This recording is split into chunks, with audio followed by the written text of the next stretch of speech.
Donc je suis François Janton, membre du bureau, je crois, de l'UPEC, l'Université populaire européenne de Grenoble, dont le président et fondateur vient d'arriver devant, Henri Oberdorf, qui était dans les embouteillages.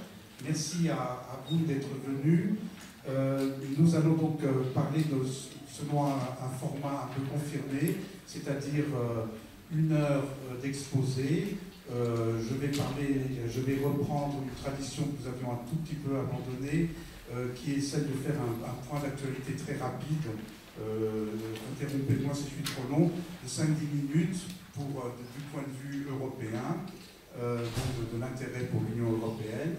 Et puis ensuite, nous aurons un exposé de 45-50 minutes de Marcel Tambarin, donc, qui nous vient de l'Université de Bourgogne et qui a consacré toute sa carrière donc à ce qu'on appelle la civilisation allemande en langue, c'est-à-dire en fait à l'histoire, à la société, l'économie, tous les aspects, pas obligatoirement littéraires, mais plus pratiques de l'Allemagne. Et donc ce soir, il abordera donc l'actualité allemande après les élections, ou une actualité de longue durée, hein, pas seulement pas les négociations politiques qui ont lieu en ce moment, sur l'idée de est-ce que l'Allemagne est un modèle, hein, est-ce que c'est le modèle dont on parle, parce que vous connaissez tous, vous êtes tous, savez tous qu'on nous présente très souvent l'Allemagne comme le modèle dans beaucoup de domaines. Voilà. Je vais donc faire ce point d'actualité très rapide. D'abord pour dire que l'Union européenne est en ce moment en bonne santé. Les échanges courants sont en excédent de 41 milliards d'euros, donc c'est une grosse somme. Nous savons que ce n'est pas notre pays qui contribue à cet excédent, mais l'Union européenne, elle, est en excédent. C'est la même chose d'ailleurs pour l'emploi. Jamais la situation de l'emploi n'a été aussi bonne dans l'Union européenne depuis 2008. Elle est d'ailleurs meilleure qu'avant 2008, qu'avant la crise financière. Il y a eu, nous ne savons toujours pas ce qui se passe en Catalogne. J'ai encore regardé sur mon smartphone, sur mon intelligent téléphone tout à l'heure, et ça y est, il est en train de parler, donc je lui fais une référence, comme le match de foot. Et donc, ce que j'ai été regarder, ce qu'on avait dit de la Catalogne au Parlement européen. Donc là, tous les groupes parlementaires, sauf un, étaient opposés, bien sûr, à cette aventure catalane. Enfin, bien sûr, ça pose bien sûr un grand problème pour l'Europe. Je ne peux pas entrer dans les détails. Il y a un seul discours, le discours de l'extrême droite, c'était un néerlandais, était un peu ambigu. Le discours consistait à dire « Vous êtes très sévère vous permettez que l'Espagne traite mal les Catalans alors que vous êtes impitoyable avec les Hongrois. » Alors c'est un drôle de raisonnement parce que si ça voudrait dire qu'il faudrait être ou bien permettre à la Hongrie de mal se comporter, enfin un drôle de discours qui n'est pas vraiment favorable non plus à une indépendance catalane si on regarde le raisonnement de plus près. Le travail détaché, donc apparemment on se dirige vers une agence européenne du travail détaché, compte tenu du fait que lorsqu'on regarde les choses de près, le travail détaché convient à beaucoup de pays, pas seulement à des pays de l'Est, hein, aussi par exemple à l'Espagne dans certains domaines, et donc c'est un problème qui est assez difficile et qu'à tout prendre, si la France imposait son point de vue, eh bien il y aurait beaucoup de gens qui perdraient leur travail dans des pays qui seraient dans des situations difficiles. Donc c'est un domaine, c'est une question qu'il faut régler avec beaucoup de doigté, c'est pas simple à régler. Les Autrichiens vont voter le 15 octobre prochain, hein, donc les Autrichiens âgés de plus de 16 ans. Donc là, en Autriche, on peut voter déjà à l'âge de 16 ans, et donc tout le monde pense que les favoris sont le parti conservateur, le parti populaire autrichien, et sans doute qui formera sans doute une coalition avec le parti libéral, qui est un parti dirigé quand même populiste de droite, disons. Donc cela risque de poser certains problèmes. Cela dit, cette coalition a déjà eu lieu et n'a pas bouleversé les données en Europe. Ensuite, il y a eu le très grand discours d'Emmanuel Macron, notre président, le président de la République, le 26 septembre à la Sorbonne. Alors là, j'ai 5 pages, donc je peux bien sûr pas le résumer. C'est un discours très long, hein, qui a duré 2 heures. dans lequel il y a des propositions très concrètes. Et parmi ces propositions, vers la fin du discours, donc, l'idée d'une Europe, bien entendu, à plusieurs vitesses, et d'un renforcement de la coopération franco-allemande dans le domaine des finances, de l'économie, des impôts, etc. Donc un programme extrêmement ambitieux, sur lequel reviendra peut-être Marcel Tambarin. Donc là, pour la première fois depuis 20 ou 30 ans, la France, en tout cas les gouvernements français, a posé des propositions pro-européennes. C'était plutôt une spécialité allemande jusqu'à présent, hein, qui n'était tombée d'ailleurs, qui n'avait suscité aucune réaction vraiment favorable du côté français, Jacques Chirac, Nicolas Sarkozy et aussi François Hollande. La foire de Francfort va s'ouvrir donc demain, du 11 au 15 octobre. C'est la foire du livre depuis longtemps, hein, c'est une foire vraiment ancestrale, séculaire. Et l'invité d'honneur cette année, c'est la France. Donc dans toute la presse allemande, nous avons des numéros spéciaux sur la littérature française avec des titres du genre « La France écrit à nouveau ». Et, voilà. Et la visite donc, de Macron et de Angela Merkel à la foire de Francfort, donc dans les jours qui viennent. Il y aura des élections aussi en Slovénie, et je terminerai sur le feuilleton quand même. Je parlais un peu de la Catalogne, parlons quand même du Brexit. Donc l'idée du Brexit a été lancée, le dossier a été déposé du Brexit n'a été déposé que le 29 mars 2017, et depuis, donc, les discussions patinent. Une résolution a été votée par le Parlement européen le 3 octobre, qui rappelle que conformément à l'approche par étapes, etc., donc l'Irlande et l'Irlande du Nord doivent rester ouvertes. Le règlement des engagements financiers du Royaume-Uni avant d'entamer des négociations. Donc, le Royaume-Uni doit payer ce qu'il doit à l'Union européenne avant de quitter l'Union européenne. Et tant que ces problèmes ne sont pas réglés, on ne peut pas entrer dans le dur des négociations. Et ça patine. Pourquoi? Parce qu'en Grande-Bretagne, il n'y a pas de politique pour ces prérequis. Le gouvernement n'arrive pas à s'entendre. Donc je rappellerai, ce sera la pointe un peu comique de la fin, donc la quinte de tout de Theresa May le 4 mai, et surtout le mauvais plaisantin qui lui apporte un billet signé Boris Johnson, lui annonçant son licenciement.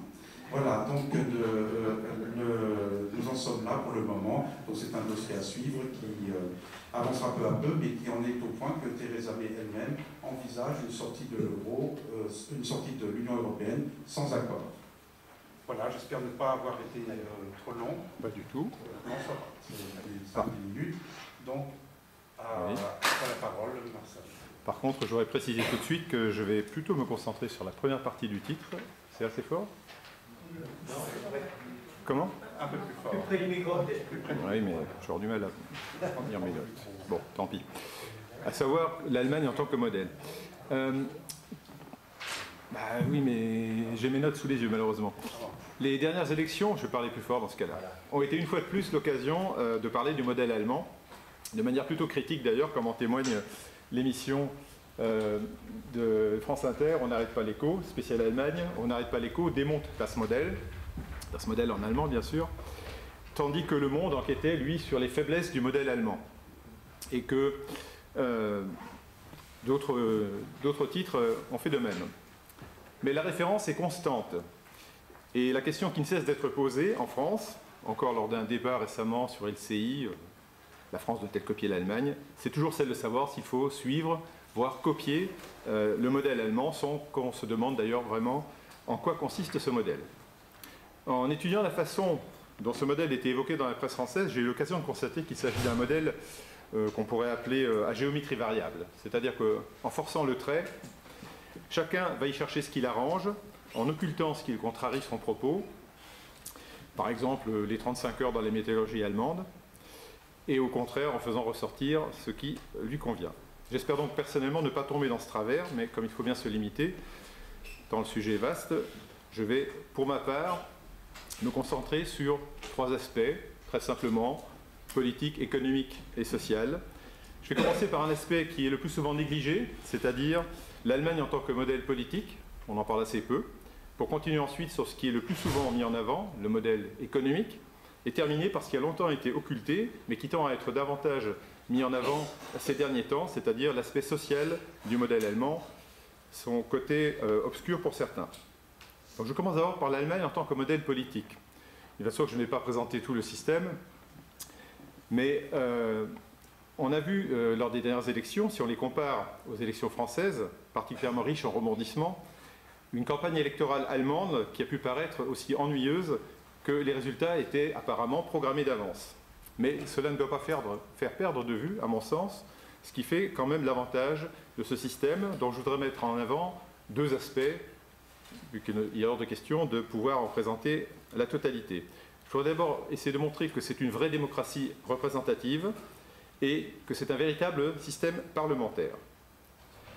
Un véritable système parlementaire parce qu'il y a dans cet État fédéral allemand un exécutif issu du Bundestag, responsable devant le Bundestag, c'est-à-dire l'équivalent de l'Assemblée nationale. Je ne sais pas si j'ai besoin de préciser certains détails, mais on aura l'occasion peut-être de revenir sur ces détails par la suite. C'est le Bundestag, donc l'Assemblée des députés, qui élit le chancelier et les ministres, y compris, qui élit le chancelier et les ministres, donc y compris le premier d'entre eux. Et en règle générale, ces ministres et le chancelier ou la chancelière sont issus eux-mêmes du Bundestag. Ce n'est pas une règle, mais dans la pratique, c'est ce qui se passe. Il n'y a pas de fantasme en Allemagne sur la société civile représentée au gouvernement. Il en va de même pour les 33 secrétaires d'État parlementaires qu'il y avait dans le gouvernement Merkel III. Bien sûr, quand on voit que les ministres et les secrétaires d'État parlementaires prennent part au vote en séance plénière au Bundestag, on peut s'interroger sur la séparation des pouvoirs, mais elle est davantage respectée qu'en France.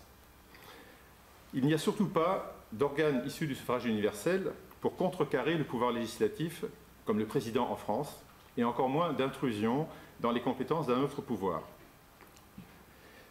C'est une assemblée de plein exercice et dotée de moyens nécessaires. C'est une assemblée qui siège plus longtemps que l'Assemblée nationale et qui fixe depuis toujours son propre ordre du jour, ce qui n'est pas le cas de l'Assemblée française, qui n'a que depuis peu la possibilité de fixer la moitié de son ordre du jour. De même pour les commissions d'enquête, dont la création est décidée par le Bundestag sur requête d'un quart des députés. Ce sont des députés à temps plein, même si, bien sûr, comme dans d'autres pays, ils peuvent avoir des activités accessoires, dont la présence aux séances plénières est contrôlée, éventuellement pénalisée, l'absence pénalisée. En pratique, il n'y a pas de cumul des mandats, sauf celui qui est organique, c'est-à-dire les membres du Bundesrat qui sont en même temps membres des parlements régionaux. C'est une pratique qui présente à mon sens aussi un avantage, c'est qu'elle contribue à la formation et au renouvellement du personnel politique, là où en France, on a les mêmes personnes qui accumulent les mandats. Ce sont des députés dotés de vrais moyens également. Je vais citer simplement deux exemples. Les assistants dont on a beaucoup parlé en France, dans un contexte un peu, non pas délictueux, mais conflictuel. Depuis le 1er février de l'année 2017, chaque député a à sa disposition près de 21 000 € pour employer des assistants. Donc bien plus qu'en France. Il va de soi que depuis très longtemps, les emplois familiaux sont interdits, mais il faut peut-être préciser que rien n'empêche un député allemand d'employer un membre de sa famille à condition qu'il le finance sur ses propres deniers, c'est-à-dire sur ses indemnités parlementaires qui se montent actuellement à peu près à 14 000 € si on cumule les indemnités proprement dites et les frais. Il y a, deuxième exemple, un service scientifique avec 65 collaborateurs qui répond à environ 4 500 demandes de documentation par an sur tous les sujets d'actualité ou à venir qui sont en partie publiés sur le site du Bundestag. Les sujets récents, le droit de la mer, le climat, les recherches sur la démence, etc. Là aussi, nul n'est parfait. Vous savez peut-être que l'ex-ministre de la Défense, M. Gutenberg, a abusé un peu de ce service de documentation aux fins de réaliser une thèse de doctorat. Ensuite, c'est un système stable. Il y a peu de changements indépendants des échéances législatives normales. Le nombre de chanceliers depuis 1949 en témoigne. Il n'y a eu que 8 chanceliers en près de 70 ans et seulement 3 depuis 1982. Cette stabilité tient aussi à la motion de censure constructive. Alors la motion de censure constructive, cela signifie que les députés du Bundestag ne peuvent renverser un chancelier qu'en procédant préalablement au choix d'un remplaçant. Ce qui limite forcément les lubies, comme on peut les voir se développer à l'Assemblée nationale. Et cette motion de censure n'a été utilisée que 2 fois dans toute l'histoire de la République fédérale, une fois sans succès pour renverser Willy Brandt en 1972 et une fois avec succès pour renverser Helmut Schmidt en 1982. On pourrait ajouter encore la question de confiance posée par Kohl en 1982 pour s'auto-renverser, mais c'est une autre histoire. J'en viens au deuxième aspect, à savoir qu'il s'agit d'une vraie démocratie représentative grâce au mode de scrutin, qui est un mode de scrutin proportionnel, qui est apparemment complexe, mais sa complexité apparente est, à mon avis, largement compensée par ses avantages. Car ce mode de scrutin combine le scrutin uninominal et le scrutin de liste. Il s'agit donc d'un scrutin proportionnel, personnalisé, comme en témoigne le bulletin que vous avez sous les yeux. Je ne sais pas s'il est lisible, mais je pense que, dans certains cas, j'ai traduit, mais là, comme c'était un bulletin, je ne vais pas le faire. Donc, bulletin de vote en haut, et vous avez 2 voix, ici une voix, ici une voix. À gauche, vous avez une voix pour le vote personnalisé. Vous élisez un député de circonscription, dans votre circonscription, en l'occurrence, c'est la 75e circonscription, celle de Berlin, Mitte, comme disent certains. Et à droite, vous avez les listes présentées par les partis, qui sont des listes établies au niveau du Land.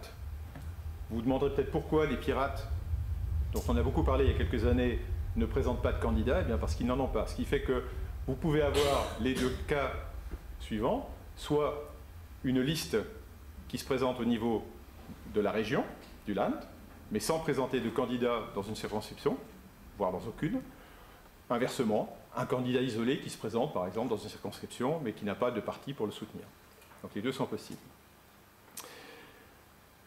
Je ne vais peut-être pas entrer tout de suite dans les détails du fonctionnement du décompte des voix, simplement rappeler qu'il y a théoriquement 299 députés élus dans les circonscriptions et 299 autres sur la base des secondes voix. Et ce qui complique un peu la chose, c'est que ce ne sont que ces secondes voix qui servent de base à la représentation proportionnelle de l'ensemble des députés du Bundestag. Ce qui amène, dans certains cas, des bizarreries sur lesquelles on reviendra peut-être. Il y a un seul tour de scrutin. Ça mérite d'être souligné également, et ça peut expliquer le taux de participation élevé. Je ne sais pas si j'ai... Oui.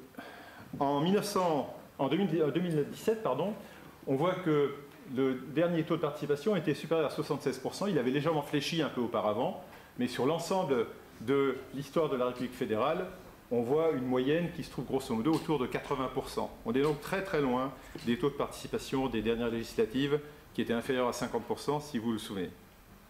On peut peut-être préciser que ce qui peut contribuer à cette forte participation, c'est l'existence d'un vote par correspondance très simple à utiliser, qui n'est pas possible en France.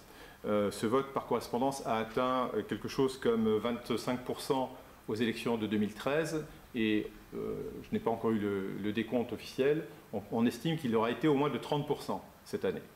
Donc ça peut fortement contribuer à remonter la participation.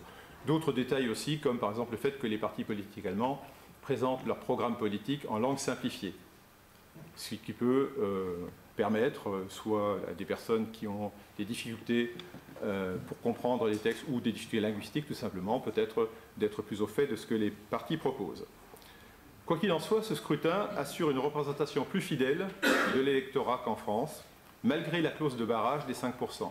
Cette clause de barrage des 5% n'existait pas au début de l'histoire de la République fédérale, mais elle a été introduite parce que, comme en France ou comme sous la 4e par exemple en particulier, on a eu assez rapidement un trop grand nombre de partis. On a considéré qu'il y avait trop de partis pour former des coalitions stables et qu'il fallait donc limiter un petit peu. Donc on a introduit une clause. Seuls les partis qui obtiennent 5% des secondes voix peuvent être représentés au Bundestag. Mais on peut être un peu compliqué quand même. On a décidé en même temps que si un parti réussissait à remporter 3 circonscriptions, donc à faire élire 3 députés de circonscription, il était libéré de cette clause. Donc ça combine un peu la clause de barrage tout en laissant quand même la représentation. Et c'est ce qui aboutit à la représentation actuelle au Bundestag, la répartition des sièges avec la CDU qui en bonne logique devrait être accolée à la CSU, hein, qui est sa cousine bavaroise, le SPD, le parti Die Linke, les Verts, le FDP, les libéraux qui font leur retour. Ils n'avaient pas pu accéder au Bundestag aux élections précédentes, et les grands nouveaux de cette élection, l'AfD, Alternative für Deutschland. Pour ceux qui ont écouté très attentivement, ils ont peut-être entendu que j'ai dit 2 fois 299 circonscriptions. Et on voit qu'il y a 709 sièges. Ceux qui s'informent un peu sur l'Allemagne savent peut-être qu'au Bundestag précédent, au 18e, il y avait déjà 631 sièges, alors qu'il ne devrait y en avoir que 599. Le problème tient à cette histoire des premières et des secondes voix. Les députés élus dans les circonscriptions sont élus. On ne va pas invalider leur vote. Mais on ne tient compte que des secondes voix pour calculer la représentation proportionnelle de chaque parti. Et il peut arriver qu'un parti ait déjà remporté plus de sièges de circonscription que ce à quoi il a droit dans l'absolu. Et dans ce cas-là, on les lui laisse. Ce qu'on appelle les Überhangmandate, les mandats surnuméraires. Alors, ça a provoqué une petite dérive au fil des années, 631, donc moins de 35 sièges surnuméraires en 2013, mais cette fois-ci, beaucoup plus, parce que le tribunal constitutionnel s'est mêlé de l'affaire et a décidé que ces sièges surnuméraires profitant essentiellement à la CDU et au SPD, il y avait un risque de distorsion des résultats, donc de la représentation proportionnelle. Et il a par conséquent demandé à ce que, pour chaque siège surnuméraire, il y ait des sièges compensatoires. Donc pour chaque mandat surnuméraire, il y a un mandat compensatoire. D'où cette inflation de sièges, qui explique en partie aussi le bon résultat de l'AfD. De ce mode de scrutin découle ce qu'on a pu appeler un système consensualiste, dans la mesure où il est difficile pour un parti de remporter la majorité absolue. C'est arrivé une fois, en 1957, la CDU a eu la majorité absolue, ce qui n'a d'ailleurs pas empêché de faire une coalition avec un tout petit parti. Donc il est difficile pour un parti de gouverner seul. Les coalitions gouvernementales sont donc la règle, avec parfois des configurations qui peuvent étonner en France. Par exemple, la coalition jamaïcaine, certains traduisent bizarrement par la coalition Jamaïque, dont l'appellation est inspirée des couleurs du drapeau jamaïcain qui correspondent à celles qu'on attribue au parti allemand, en l'occurrence noir pour les chrétiens démocrates, jaune pour les libéraux et vert, bien sûr, pour les verts. C'est une configuration qui étonne, mais ceux qui s'informent de très près sur l'Allemagne savent que depuis cet été, au Schleswig-Holstein, il y a déjà cette coalition. Et dans les Länder, on a des coalitions parfois étranges, avec des noms qu'on affuble parfois de noms encore plus étranges, comme la coalition Kiwi, c'est-à-dire celle du Bade-Württemberg, CDU, mais à direction verte, ou au Brandebourg ou en Thuringe, où depuis 2014 gouvernent ensemble 2 partis qui prétendent ne jamais gouverner ensemble au niveau fédéral, à savoir Die Linke et le SPD. Le même SPD qui continue quant à lui à gouverner avec le CDU en Mecklembourg-Poméranie occidentale. On peut donc considérer que les coalitions dans les Länder permettent de tester des coalitions à l'échelon national ou l'échelon fédéral plutôt. Mais comme l'a montré la dernière campagne électorale fédérale, voire la non-campagne, la culture du compromis, surtout quand elle se traduit par une grande coalition gauche-droite, en l'occurrence entre CDU et SPD, estompe les clivages et limite les affrontements. On peut y voir un certain avantage. Moins de grands dessins, moins de passion qu'en France, moins d'exagération, pour rester poli, et donc aussi moins de grandes envolées, moins d'approximations, mais aussi plus d'ennui peut-être. On a ainsi pu lire dans Le Monde, je crois que c'était le 21 septembre, un pastiche de l'article écrit par Vincent Ponté en 68, celui qui était intitulé « Quand la France s'ennuie », donc juste avant mai 68. Cet article d'Emmanuel Droit était quant à lui intitulé « Les Allemands s'ennuient et ils aiment cela ». À en croire les sondages, la majorité des Allemands est pourtant satisfaite du régime politique et du fonctionnement des institutions.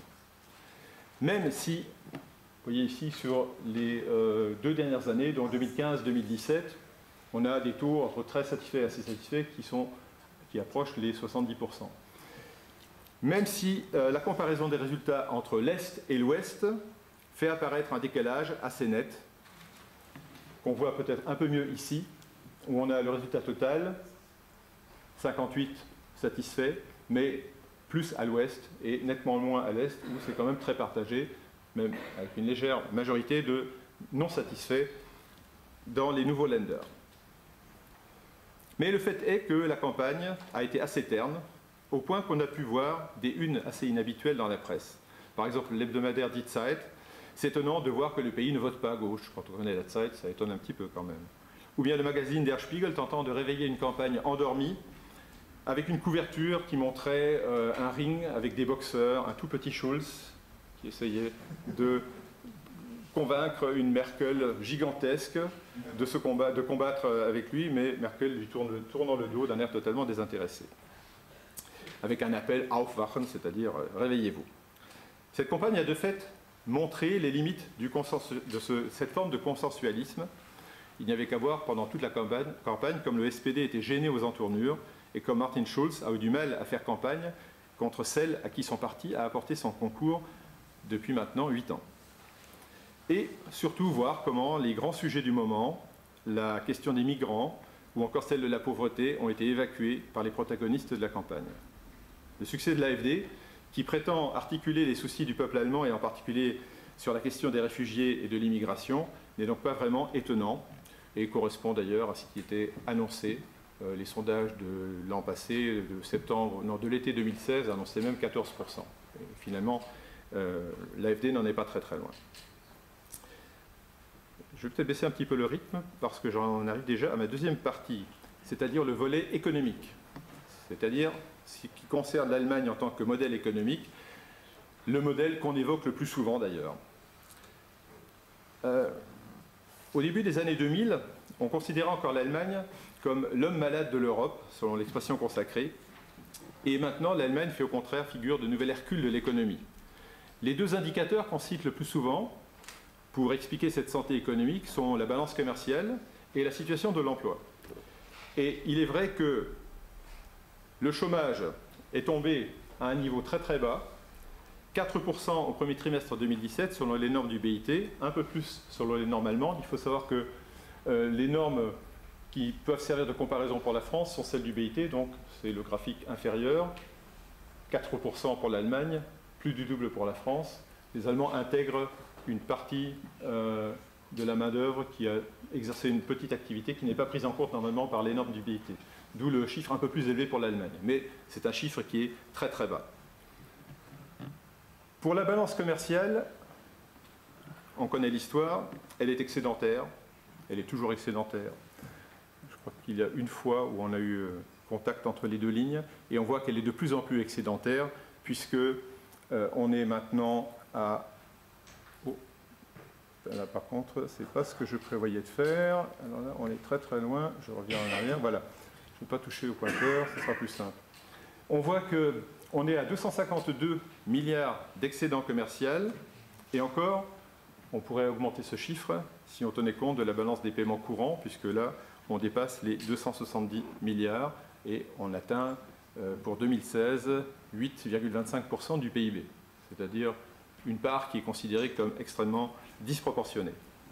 Pour avoir un ordre d'idée, la balance commerciale de la France est déficitaire d'un peu moins de 50 milliards, peut-être un peu moins cette année. La balance des paiements courants de la France est très légèrement déficitaire de 4 à 5 milliards par an. Ça va ? En France, où le coût du travail, et en particulier des charges salariales, est souvent avancé pour expliquer le marasme économique, ce redressement est souvent imputé aux conditions salariales plus favorables dont bénéficierait l'Allemagne, et en particulier suite aux réformes engagées sous le chancelier Schröder, dont les fameuses lois Hartz.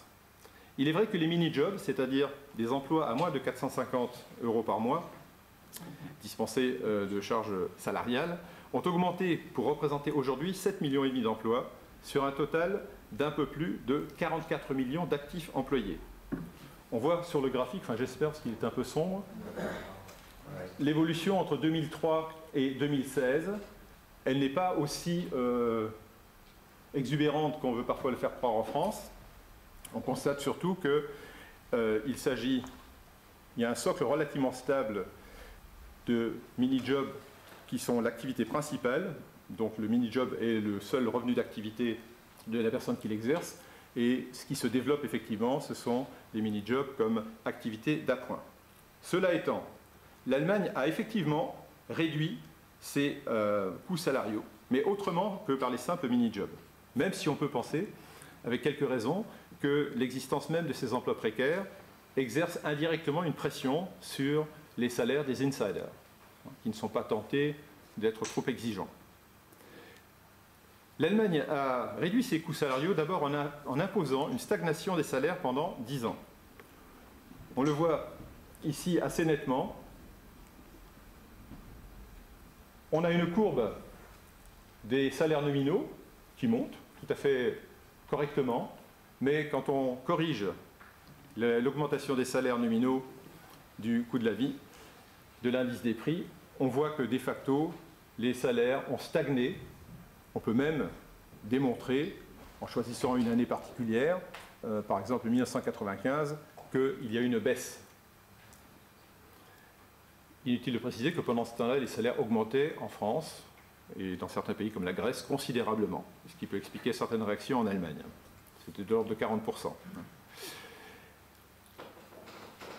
Mais il faut dire quand même que ces mini-jobs ont toujours existé en Allemagne. Avant, ça s'appelait 400 Mark Job, avant que ça ne devienne des jobs en euros. Et ils ne suffisent donc pas à expliquer l'avantage compétitif allemand en termes de coûts salariaux. Cela étant, l'Allemagne a effectivement réduit ses coûts salariaux, mais autrement que par les simples mini-jobs.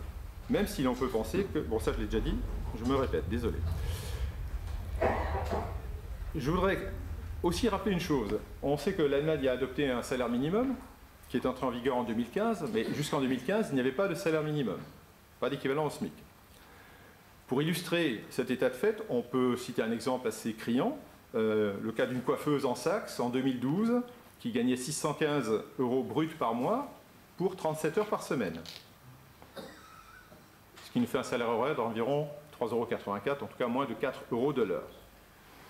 On oublie qu'aujourd'hui encore, il existe des salariés qui sont payés en dessous du salaire minimum, qui est fixé actuellement à 84 et dont la revalorisation n'est pas prévue de manière périodique.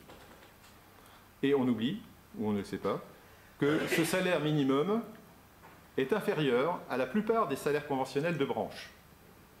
Donc, les conventions collectives existantes prévoient pour la plupart des branches des salaires qui sont supérieurs à ce minimum garanti maintenant par la loi. L'explication est très simple, c'est qu'il y a en Allemagne une part de plus en plus faible de salariés couverts par des conventions de branche, là où en France la quasi-totalité des salariés est couverte par des conventions collectives. En Allemagne, on est tombé à peine plus de 50% à l'ouest et à moins de 40% à l'est. La conséquence de cette stagnation des salaires pendant toute une décennie a été que la part des salariés à bas salaire dépasse actuellement les 20%. C'est plus d'un salarié sur 5. Sachant que par bas salaire, on entend les 2/3 du salaire médian qui était fixé donc à ces 2/3 à 10,50 € en 2016. On est donc bien au-delà des mini-jobs, bien au-delà du salaire minimum de 8,84 €. Cela dit, depuis quelques années, il y a eu de fortes augmentations de salaire, mais il s'agit d'abord d'un rattrapage, et encore est-il en train de s'essouffler. On voit ici, par exemple, l'évolution depuis 4-5 ans.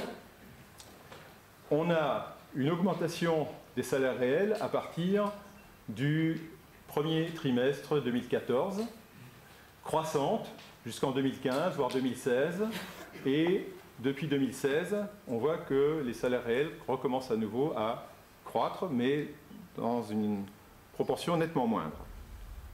Néanmoins, pour ce qui est de l'industrie manufacturière, celle qui contribue le plus aux exportations allemandes, ce rattrapage récent à relever les coûts salariaux allemands à un niveau supérieur à ceux de la France. J'espère qu'on arrive à le lire ici, puisque cela fait des années que l'on nous dit que les coûts salariaux sont supérieurs en France. Ils le sont toujours en moyenne, mais pas dans un secteur qui nous intéresse particulièrement, celui qui produit le plus de richesses en Allemagne, dans l'économie marchande et en particulier dans l'industrie. Alors nous, on a toujours, là sur cette statistique-là, 3 € de plus pour l'ensemble de l'économie marchande, mais pour ce qui est de l'industrie, l'Allemagne a légèrement augmenté ses coûts. Par contre, on constate qu'il y a toujours un écart très important qui n'existe pas en France entre les coûts de la main-d'œuvre dans l'industrie et dans les services. En France, par le fait du SMIC, on a quasiment les mêmes coûts horaires. Et là, bien sûr, pour l'industrie allemande, qui utilise évidemment aussi des services, il y a un gain de compétitivité qui est très appréciable. Mais il y a quand même d'autres facteurs qui influent davantage, à savoir, très rapidement, la robotisation. C'est un domaine qu'on évoque très peu en France, parce qu'effectivement, nous sommes un peu à la traîne. Nous avons beaucoup moins de robots que l'Italie. Et au dernier recensement de l'IFR, il y aurait 35 000 robots industriels en France, contre environ 200 000 en Allemagne. Alors, le rythme d'achat et d'installation de robots augmente très nettement en France, mais on est toujours extrêmement à la traîne. Ce qui permet d'ailleurs de s'interroger sur les coûts réels de la main-d'œuvre en France, s'il n'est pas jugé utile de la remplacer par des robots. Même en raisonnant en termes de robots par salarié, puisque les volumes ne sont pas les mêmes, on compte quand même presque 2,5 fois plus de robots en Allemagne pour 10 000 salariés, c'est-à-dire qu'on en a 127 pour 10 000 salariés contre 301 pour l'Allemagne. Mais ce qui est plus important, peut-être encore, c'est la réorganisation de la chaîne de valeur par la délocalisation vers les pays d'Europe centrale et orientale. Ce qui est emblématique, je vais me contenter d'un exemple, la Porsche Cayenne, made in Germany, qualité allemande, assemblée en Allemagne, mais avec une part extrêmement importante de modules fabriqués à l'étranger. Celui qu'on appelle parfois le pape de l'industrie automobile, le spécialiste Dudenhofer, a calculé qu'il y avait 67% des coûts de production imputables aux usines délocalisées, en particulier à Bratislava. Il va de soi qu'en délocalisant la production de pièces qui sont ensuite assemblées en Allemagne dans des pays proches, la Slovaquie, la République tchèque, la Pologne en particulier, l'industrie allemande obtient des gains de compétitivité. Mais je pense qu'il faut surtout considérer ce dont on parle un peu moins quand même en France, les avantages en termes de compétitivité hors coût. C'est-à-dire tout ce qui touche à la technologie, à la qualité, à l'image, sans parler du marketing. Ça concerne d'abord l'innovation.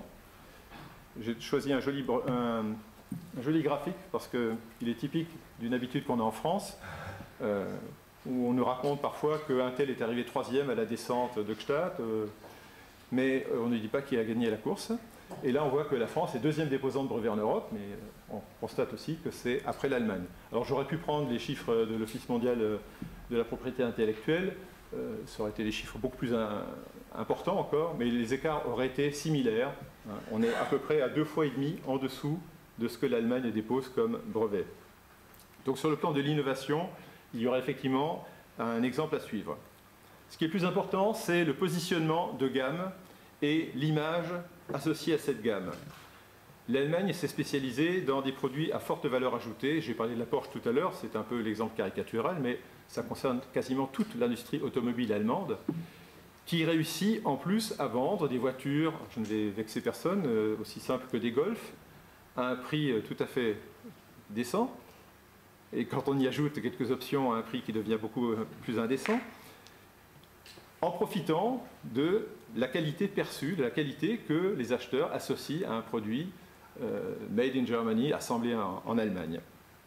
Ceci permet des prix de vente plus élevés et bien sûr des marges plus importantes. Porsche fait partie des entreprises les plus rentables au monde dans l'industrie automobile. Je crois qu'ils arrivent juste après Ferrari, mais ce n'est pas tout à fait les mêmes ordres de grandeur, ni en prix, ni en volume, puisque Porsche vend quand même 250 000 véhicules par an, donc beaucoup plus que Ferrari. Enfin, ce qui est plus difficile à cerner peut-être, des facteurs structurels difficilement copiables à mon sens. D'abord, le tissu industriel. Il faut quand même rappeler que cette santé économique repose toujours en Allemagne sur une part importante, voire très importante par rapport à d'autres pays, de l'industrie dans la valeur ajoutée. Et qu'avec 22,6% de l'industrie manufacturière, avec une part de l'industrie manufacturière qui atteint 22,6% en 2016, elle pèse proportionnellement presque 2 fois plus que l'industrie manufacturière française. Si on regarde au niveau de l'UE 28, l'Allemagne représente à peu près 31% de l'industrie manufacturière et la France 10%. Alors ici, on voit qu'il y a une légère baisse par rapport à 2006, mais on est toujours à un niveau très élevé par rapport à la France que j'avais normalement encadré, mais que vous devez retrouver sur la droite. Hein, donc, Frankreich. Sur la période récente, on a même constaté que cette industrie manufacturière a connu une évolution inverse de la France. Alors ce n'est pas la période de 2006-2016, ce n'est pas les 10 dernières années, mais une période un peu plus longue, puisque cette industrie manufacturière a augmenté en Allemagne quand elle reculait en France. Elle a pris 25% au cours des 15 dernières années, là où la France en perdait 15%. J'en viens maintenant au fameux Mittelstand. On se focalise beaucoup en France sur le Mittelstand, on est content d'avoir appris le mot et de savoir le prononcer, mais ces PME ne doivent pas faire oublier que dans le palmarès des entreprises allemandes, on trouve d'abord des groupes industriels puissants comme Volkswagen, comme Daimler, BMW, Siemens, Bosch. Là où en France, quand on compare les palmarès des entreprises les plus importantes, on trouve d'abord des banques ou des entreprises du secteur énergétique, c'est-à-dire AXA, BNP, le Crédit Agricole, Total, EDF, Engie. Voilà à peu près les têtes de liste en France, là où l'Allemagne a des têtes de liste purement industrielles. Pour ce qui est du Mittelstand maintenant, ces grosses PME qui dominent parfois leur marché mondial et qui font souvent défaut en France, il faut quand même rappeler que si elles représentent 99%, enfin plus de 99% des entreprises, elles n'emploient que 60% des salariés et que leur chiffre d'affaires ne représente qu'un tiers du total du chiffre d'affaires de toutes les entreprises allemandes. Et c'est une part qui tombe même à 20% si on ne considère que les exportations. Je ne sais pas si c'est très très lisible, mais ça rappelle à peu près ce que je viens de dire. Donc, à 0,7%, nous avons les grandes entreprises. Ensuite, vous avez le personnel employé, où les PME dominent encore, mais dès qu'on passe au dur, c'est-à-dire au chiffre d'affaires, on voit que les grandes entreprises dominent. Il faut quand même rappeler que ces grands groupes, qui emploient moins maintenant de personnel en Allemagne, mais dépassent parfois 500 000 salariés à l'échelle mondiale. Ce que ces entreprises, petites et grandes, ont toutefois en commun, c'est leur capacité à fabriquer non seulement des biens de consommation, comme des voitures, qui représentent 20% des exportations en gros, mais aussi des biens d'équipement, comme les machines-outils, pour lesquels il y a eu au cours des années passées une forte demande des pays émergents. Un peu moins maintenant, mais cette demande des pays émergents a très nettement dopé l'industrie allemande. Ce qu'elles ont encore en commun, là je passe rapidement, mais on pourra peut-être y revenir, c'est l'implication dans la formation en alternance, par apprentissage. Les volumes d'apprentis sont un peu en baisse depuis quelques années. On est loin des 1,7 million qu'il y avait avant même la réunification. On est tombé à 1,3 million en 2016, mais c'est toujours 4 fois plus qu'en France. Et enfin, parmi les facteurs difficilement transposables en France, il y a la fameuse cogestion, certains préfèrent parler de codétermination, c'est-à-dire cette législation qui permet la représentation du personnel dans les entreprises. Alors il faut savoir qu'en Allemagne, la représentation du personnel, là on ne parlera pas vraiment pas de cogestion encore, elle commence dès le seuil de 5 salariés. 5 salariés permanents, majeurs, donc en dehors des apprentis par exemple, suffisent à créer les conditions pour qu'il y ait un représentant du personnel. Inutile de dire que comme en France, dans les petites entreprises, il n'y a pas plus de représentants du personnel en Allemagne qu'en France, mais légalement, c'est possible. La cogestion, quant à elle, elle concerne, pour simplifier, elle a une forme de cogestion au tiers dans les conseils de surveillance pour les sociétés anonymes de 500 à 2000 salariés, et celle qui nous intéresse le plus concerne les entreprises de plus de 2000 salariés, les sociétés anonymes de plus de 2000 salariés, où la représentation est paritaire, c'est-à-dire qu'il y a autant de représentants du personnel que de représentants du capital. Ça ne concerne qu'un peu moins de 700 entreprises, mais ce sont les plus grandes. Ce qui explique que la cogestion touche en fait à peu près 40% des salariés. Il y a un autre point, c'est l'habitude de la négociation. On discute avant de faire grève, et quand on fait grève, on suit des règles très très strictes. Vous savez qu'il y a tout un système de vote préalable, il faut des quotas de voix, il est hors de question de réunir les camarades et de lever la main en disant qui est pour la grève. Bon, ce sont des votes à bulletin secret, et il faut bien sûr beaucoup plus de voix pour déclencher la grève, ce qu'on ne peut faire que dans certaines conditions d'ailleurs, que pour en sortir. Là, de ce côté-là, la règle est assez intelligente. 75% des voix pour faire la grève, donc il faut une forte adhésion, mais il suffit de 25% pour en sortir, ce qui permet de ne pas perdre la face. Ça veut dire qu'il y a moins de conflits du travail, qu'on essaie de les éviter, et au fil des années, les syndicats allemands ont développé des techniques très très élaborées. Je ne sais pas s'ils ne payent pas des logisticiens pour arriver à leur fin, mais c'est tout à fait envisageable, de manière à, au lieu de bloquer toute une entreprise, de ne bloquer que l'entreprise dans la chaîne de fabrication, qui va rendre impossible la possibilité de finir un véhicule, parce qu'il va manquer une poignée de porte ou un élément du tableau de bord. Ce qui permet d'éviter d'engager des frais. C'est possible, bien sûr, grâce à des syndicats qui restent bien implantés en Allemagne, malgré un affaiblissement très net ces dernières années. Ces syndicats restent quand même toujours beaucoup plus représentés qu'en France. Actuellement, il y a 19% des salariés qui sont syndiqués, contre environ 30% il y a 25 ans. Tout ceci donne à l'économie allemande une flexibilité et une capacité d'adaptation qui fait un peu défaut en France. On l'a vu en particulier lors de la crise de 2008. Cet environnement a permis de surmonter en partie la crise grâce à un recours massif au chômage partiel. En France, on a licencié, alors qu'en Allemagne, on a utilisé le chômage partiel. Environ 1,5 million de salariés au chômage partiel en Allemagne, qui a été de plus ouvert en 2009 aux intérimaires et aux salariés à temps partiel, alors qu'en France, dans la même période considérée, il n'y a eu que 275 000 personnes mises au chômage partiel. Le deuxième aspect que j'avais évoqué tout à l'heure de la réussite de l'économie allemande, c'est-à-dire le plein emploi, qui apparaît encore plus sur les chiffres de l'OCDE que sur les statistiques allemandes elles-mêmes, il est vrai que l'Allemagne a créé, attendez voir, là je ne sais pas, a créé des millions d'emplois et augmenté le taux d'activité. Je ne sais pas si on voit très très bien parce que c'était un peu petit. Moi je ne vois rien du tout. Pardon. Donc on a en haut le taux d'activité, donc qui inclut également les personnes qui sont au chômage. 71,7 pour la France et 78 pour l'Allemagne. Et en dessous, le taux d'emploi, c'est donc les actifs employés. Et là, l'écart est beaucoup plus important, puisqu'effectivement, en France, il y a plus de chômeurs. Et on voit que ce taux avoisine les 75%. C'est un taux très élevé, qui est à rapprocher des taux d'Europe du Nord. Donc, des millions d'emplois ont été créés, mais ce qui est un peu surprenant et dont on ne parle pas très souvent, à mon sens. Alors là, ici, je ne sais pas pourquoi j'avais mis ça, peut-être que j'ai changé. Bon, un graphique qui, en fait, contredit un peu ce qu'on vient de voir. On voit que le nombre d'heures travaillées par travailleur en France est nettement supérieur. Comment se fait-il ? C'est le temps partiel, évidemment.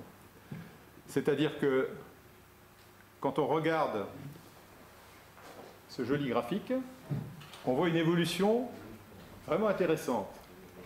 Le nombre d'actifs en Allemagne a augmenté de plusieurs milliers, tandis que les heures travaillées n'ont quasiment pas bougé. Selon les années de référence que l'on prend, on peut même faire dire aux statistiques que ça a légèrement baissé. Mais grosso modo, ça veut dire que plus de salariés se partagent le même volume d'heures de travail et qu'il y a donc effectivement un recours au temps partiel qui est beaucoup plus important qu'en France. On le voit très bien sur ce graphique de l'OCDE. 22% en Allemagne, 14% en France. Il y a des pays où c'est encore plus important, comme les Pays-Bas. Mais en Allemagne, c'est très développé, en particulier concernant l'emploi féminin. Alors, ces activités à temps partiel concernent aussi les mini-jobs, dans la restauration, dans l'entretien en particulier. Ils sont souvent défendus comme Nebenjobs, c'est-à-dire comme travail d'appoint, mais on a vu tout à l'heure que pour 5 millions de mini-jobbers, c'était le seul revenu d'activité. Donc, le mini-job comme travail d'appoint est minoritaire par rapport au mini-job comme activité principale. On n'est plus non plus à l'époque où on disait les mini-jobs, c'est des jobs d'étudiants, parce qu'il y a plus de 3 millions de mini-jobbers qui ont entre 25 et 64 ans. Mais il est vrai que pour les 2 tiers d'entre eux, ce sont des femmes, en particulier des femmes dont le conjoint a un temps plein et un salaire tout à fait correct. Et donc dans ce cas-là, la femme va exercer un mini-job à titre d'activité d'appoint, alors que les hommes, d'activité principale, alors qu'au contraire, ce sont les hommes qui dominent dans les mini-jobs comme activité d'appoint.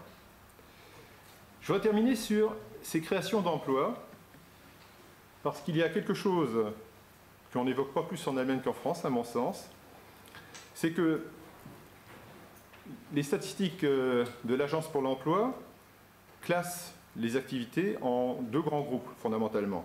L'activité réduite, ce qu'on appelle geringfügige Beschäftigung en allemand, qui est délimitée par le plafond de 450 €. Pour ça, on a des statistiques à l'unité près. Ça tourne à peu près à 7,5 millions en 2017, un petit peu moins que ce qu'on a vu tout à l'heure pour 2016. Et ensuite, il y a la grande catégorie de ce qu'on appelle l'activité soumise à prélèvements sociaux, donc Sozialversicherungspflichtig pour ceux qui entendent l'allemand. Ce qui veut dire que les emplois, les activités soumises à prélèvements sociaux, qui sont considérés comme des activités et des emplois normaux, commencent à 451 €.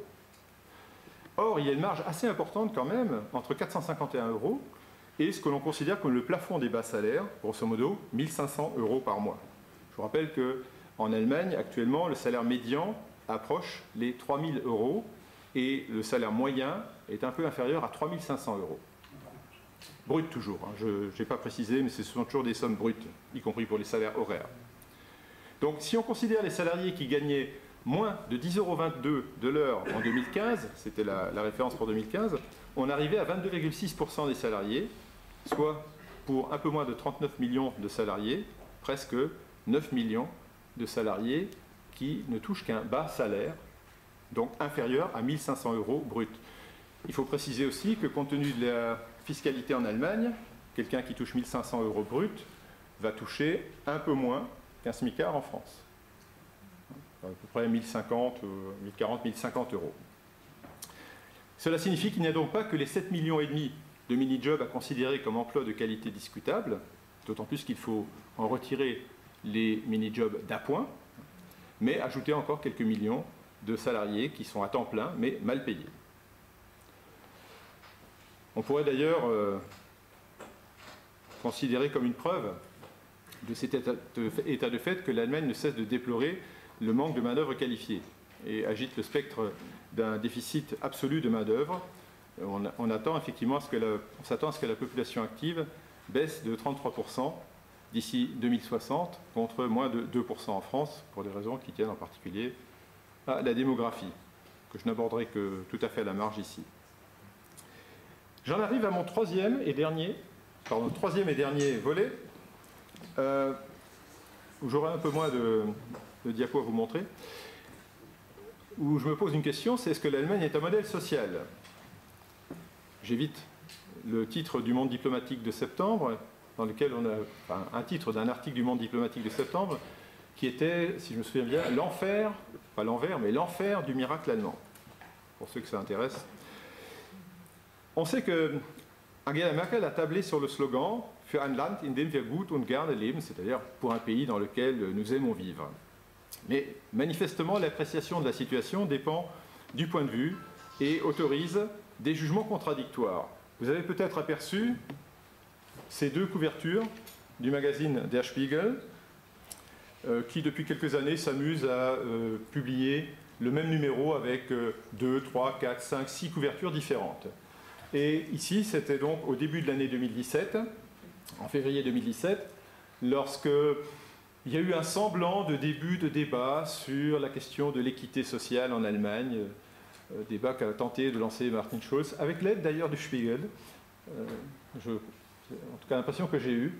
On a eu donc ces deux couvertures, l'une pour montrer sur fond or que les choses vont plutôt bien en Allemagne, et l'autre sur le fond noir que les choses vont mal. Mais de fait, on observe une augmentation des inégalités. D'abord salariale, après ce qui vient d'être dit, ça n'étonnera pas. On a vu que la part des bas salaires dépasse actuellement les 20%. Il faut y ajouter des inégalités régionales, parce que ces bas salaires sont particulièrement répandus dans les nouveaux Länder. La moyenne, pour faire simple, c'est à peu près 35% de salariés à bas salaire dans les nouveaux Länder, donc plus d'1 sur 3.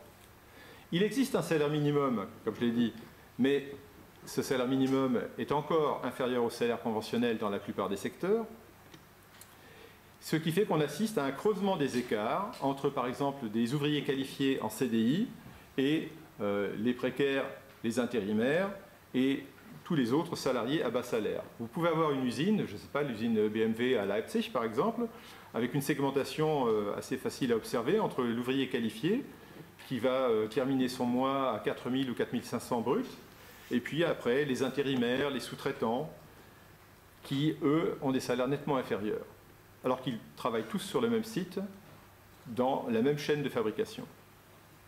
Je n'ai pas dit la même usine. D'ailleurs, à la fin du mois d'août 2017, le ministère de l'économie allemand a lancé une alerte un peu surprenante. 40% des salariés ont des salaires inférieurs à ceux de 1995, alors que les 60% restants ont vu leur pouvoir d'achat augmenter. À tel point que même le Frankfurter Allgemeine Zeitung s'est inquiété de cette nouvelle, ce qui n'est pas tout à fait dans ses habitudes. On voit ici un graphique qui a été au départ établi par le Spiegel avec l'évolution des salaires par décile de revenus, et on voit bien que les moins bien payés ont perdu sur la période 95-2015, légèrement rattrapé entre 2012 et 2015, mais que dans les deux cas, ce sont les déciles supérieurs qui ont le plus profité. On a donc un phénomène qui est à rapprocher de ce qu'on a pu observer aux États-Unis. Il faut y ajouter des inégalités de patrimoine qui sont elles aussi croissantes. Pour ce qui est de la répartition de la richesse, les écarts se creusent. En 15 ans, entre 1998 et 2013, c'est une statistique qui est établie tous les 5 ans, donc la prochaine sera en 2018, les 10% les plus riches ont vu leur part passer de 41,5% à près de 52%. Donc on a une augmentation. Tandis que les 50% les moins riches ne disposaient que de 1%, contre près de 3% 15 ans auparavant. Donc on a toujours ce phénomène de creusement. Ce qui fait qu'en Allemagne, on parle depuis pas mal d'années de la pauvreté, je vais essayer d'aller vite, ou du risque de paupérisation, ce qu'on pourrait appeler la face cachée du miracle allemand. Je vais essayer d'aller un peu plus vite peut-être. Ce risque touche... Alors, il s'agit bien d'un risque de pauvreté. Parce que l'argument, c'est de dire, voilà, l'Allemagne est un pays très riche, la pauvreté se mesure en termes de pauvreté relative, 60% du revenu médian. Or, si ce revenu médian est très élevé, on n'est pas vraiment pauvre. Mais bon, c'est le principe même de la notion de pauvreté relative. Ça touche essentiellement deux catégories. Les chômeurs, là on le voit très très bien sur le graphique, avec la comparaison avec la France qui est très parlante. C'est quasiment un risque double du risque des chômeurs français. Il faut savoir que depuis les lois Hartz-IV, les indemnités de chômage ont été limitées à 12 mois. Ça peut aller un peu au-delà si on est plus âgé, mais il faut atteindre l'âge de 58 ans pour avoir 24 mois. Et ça touche en particulier les retraités. On le voit aussi très bien ici, 7% de taux de risque de pauvreté en France, 10 points de plus en Allemagne, donc 17%. Et certains d'entre vous ont peut-être eu vent de ce débat organisé à la télévision allemande, à la ZDF, dans une émission qui s'appelait Klartext. En l'occurrence, c'était Klartext Frau Merkel. Frau Merkel. Madame Merkel s'est fait interpeller par une certaine Petra Vogel, femme de service dans un hôpital de Bochum, accessoirement aussi représentante du personnel et membre du parti Die Linke, mais ça ne change rien à son argumentation. Elle lui a dit que sa pension ne dépasserait pas 656 €. alors qu'en Autriche, elle aurait une retraite minimale de 1 000 euros. Voilà, l'Autriche a introduit une retraite minimale. En Allemagne, il n'y a pas de retraite minimum. Ça faisait partie des projets annoncés dans le contrat de coalition entre la CDU et le SPD en 2013. Mais manifestement, il y a eu des sujets plus importants qui ont fait passer ce projet à l'arrière-plan. Donc pas de retraite minimale. Et tout ce que Mme Merkel a réussi à lui dire, c'est qu'elle n'avait qu'à se constituer une épargne, enfin une retraite complémentaire par son épargne. Vous imaginez bien sûr que la réponse a été « mais avec quelles économies sur le salaire que je touche, hein, mon salaire de femme de service ?» Il y a eu d'autres réactions assez houleuses dans la salle et Mme Merkel n'a pas vraiment su quoi répondre. Elle est restée sur la ligne d'un rapport sur les retraites, un rapport annuel, celui de 2012, où une phrase m'avait frappé, on s'étonnait que les bas salaires, c'est-à-dire les gens qui sont à moins de 1 500 € bruts par mois, n'aient aucune assurance complémentaire. Il faut préciser qu'en Allemagne, les assurances complémentaires ne sont pas obligatoires comme en France. Ce qui explique la différence. Et c'est pourtant sur le système de retraite allemand qu'on nous a présenté en 2010 comme le système à suivre, au prix de quelques grosses inexactitudes ou omissions. Le modèle pour la France, c'était les retraites à 67 ans, alors que les retraites à 67 ans ont commencé à s'enclencher progressivement en 2012 pour arriver à plein en 2029. Donc c'est la génération 1964 qui va être concernée. En Allemagne aussi, certains sont victimes de la fiction de la Standardrente. La retraite standard, celle qu'on présente toujours en Allemagne, je ne sais pas si j'avais prévu, oui, je vais essayer de trouver. C'est une retraite qui correspond à celle que peut toucher un salarié qui aurait travaillé pendant 45 ans, toujours pendant 45 ans, en gagnant tous les ans le salaire moyen annuel, qui est actuellement fixé autour de 35 000 €. Et là, effectivement, on peut annoncer des chiffres qui sont très proches des retraites moyennes versées en France. Quand on regarde les chiffres réels, c'est très très différent. J'ai regardé par exemple le montant moyen des pensions de vieillesse, uniquement de vieillesse, hein, je ne parle pas d'invalidité ou de cas particulier. Le montant moyen des pensions de vieillesse versées aux nouveaux retraités en 2016 par la Rentenversicherung, c'était 837 €, avec des disparités importantes entre les hommes et les femmes, entre l'Est et l'Ouest, 1013 pour les hommes à l'Ouest, 631 pour les femmes, 989 pour les hommes et 887 pour les femmes à l'Est. Les retraites du stock, 857, c'est-à-dire l'ensemble des retraités déjà entrés ayant cessé leur activité plus tôt, étant à peine plus élevés, avec 20 € par mois. Or, il faut préciser que sur les 20 millions de retraités actuels, il y en a près de 17 millions, c'est-à-dire 85%, qui ne touchent qu'une seule pension. Et c'est pour ça qu'en Allemagne, on parle depuis pas mal de temps de Altersarmut, la pauvreté dans la vieillesse, et qu'on a pu observer un doublement des recours au minimum vieillesse, enfin l'équivalent du minimum vieillesse. Mais le pire est sans doute à venir, puisque il est prévu que le taux de remplacement en Allemagne diminue jusqu'à 43%, 43% étant la limite inférieure garantie. Ça veut dire qu'un salarié qui est à 1000 ou à 1500, enfin je vous laisse faire le calcul, ne peut pas. Et ça explique donc qu'en Allemagne, on est beaucoup plus de retraités actifs qu'en France, puisque par la force des choses, on est plus souvent amené à devoir compléter. Et les années à venir sont quand même source d'inquiétude parce que, je vais m'arrêter, on n'a pas eu de problème immobilier en Allemagne pendant très longtemps, mais il y a eu au cours des années passées des centaines de milliers de logements privatisés. Et on observe, dans les grandes villes en tout cas depuis pas mal de temps déjà, une hausse des loyers qui va se répercuter sur les niveaux de vie. Je vais finir très rapidement sur la notion de modèle. C'est surtout un modèle pour les Français. C'est-à-dire que c'est un modèle, ce modèle allemand, les Allemands eux-mêmes ne le revendiquent pas. Il y a eu une fois, dans une campagne électorale, il y a très très très longtemps, dans la Helmut Schmidt, un modèle Deutschland. Bon. Mais c'est davantage une vision de l'esprit français, pour citer un mot de Jacqueline Hénard, je dirais presque une vue de l'esprit, plus qu'un véritable modèle qu'on pourrait reprendre ou au moins transposer. Ce ne sont donc pas tellement les Allemands qui se donnent un exemple, même si on a parfois l'impression qu'ils sont quand même assez fiers de leur réussite économique, que les Français qui vont chercher un modèle, modèle, comme je l'ai dit, qui est à géométrie variable, C'est pareil pour la flexisécurité à la scandinave. Quand on essaie de s'informer sur ce qui se passe vraiment au Danemark, on se rend compte qu'on en a une vision très très déformée en France. Donc c'est un modèle qui est au service des intérêts français respectifs. On peut le louer pour essayer de faire passer des réformes, ou bien au contraire le décrier pour contrer ces mêmes réformes. Et ces derniers temps, on observerait plutôt une tendance critique qui domine, puisqu'on se met tout à coup à parler de l'envers du modèle allemand.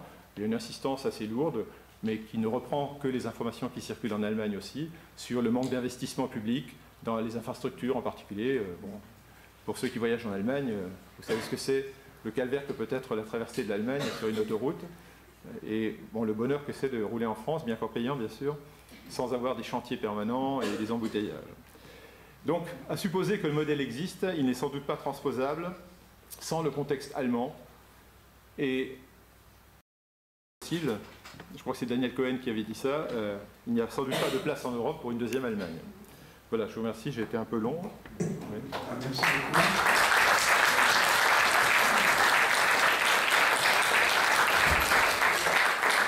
Merci beaucoup Marcel, donc avec énormément de détails, certains que tu as peut-être dû passer sous silence, mais qui reviendront au cours du débat. Je crois que nous entrons dans la deuxième partie traditionnelle, qui est aussi très intéressante, celle où le public s'exprime.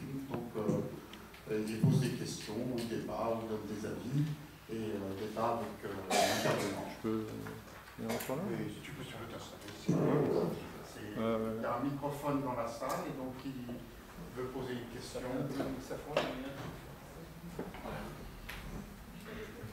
Ah, oui, c'est une question pleine. Il y a un microphone qui est à côté.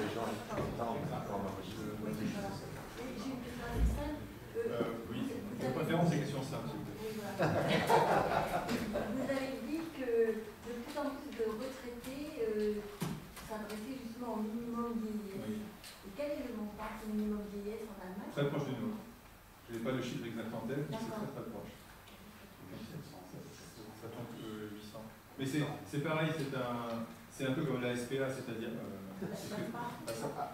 SPA, peut-être qu'on dit SPA, je ne sais pas. C'est-à-dire que c'est dégressif en fonction des patrimoines et des revenus.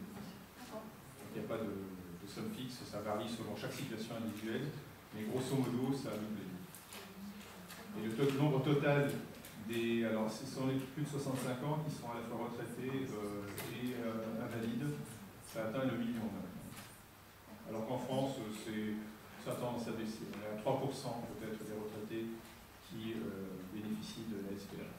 Donc on a un nombre qui est relativement stable, mais quand la population française augmente, la proportion baisse. On peut tomber, je crois, à 3%.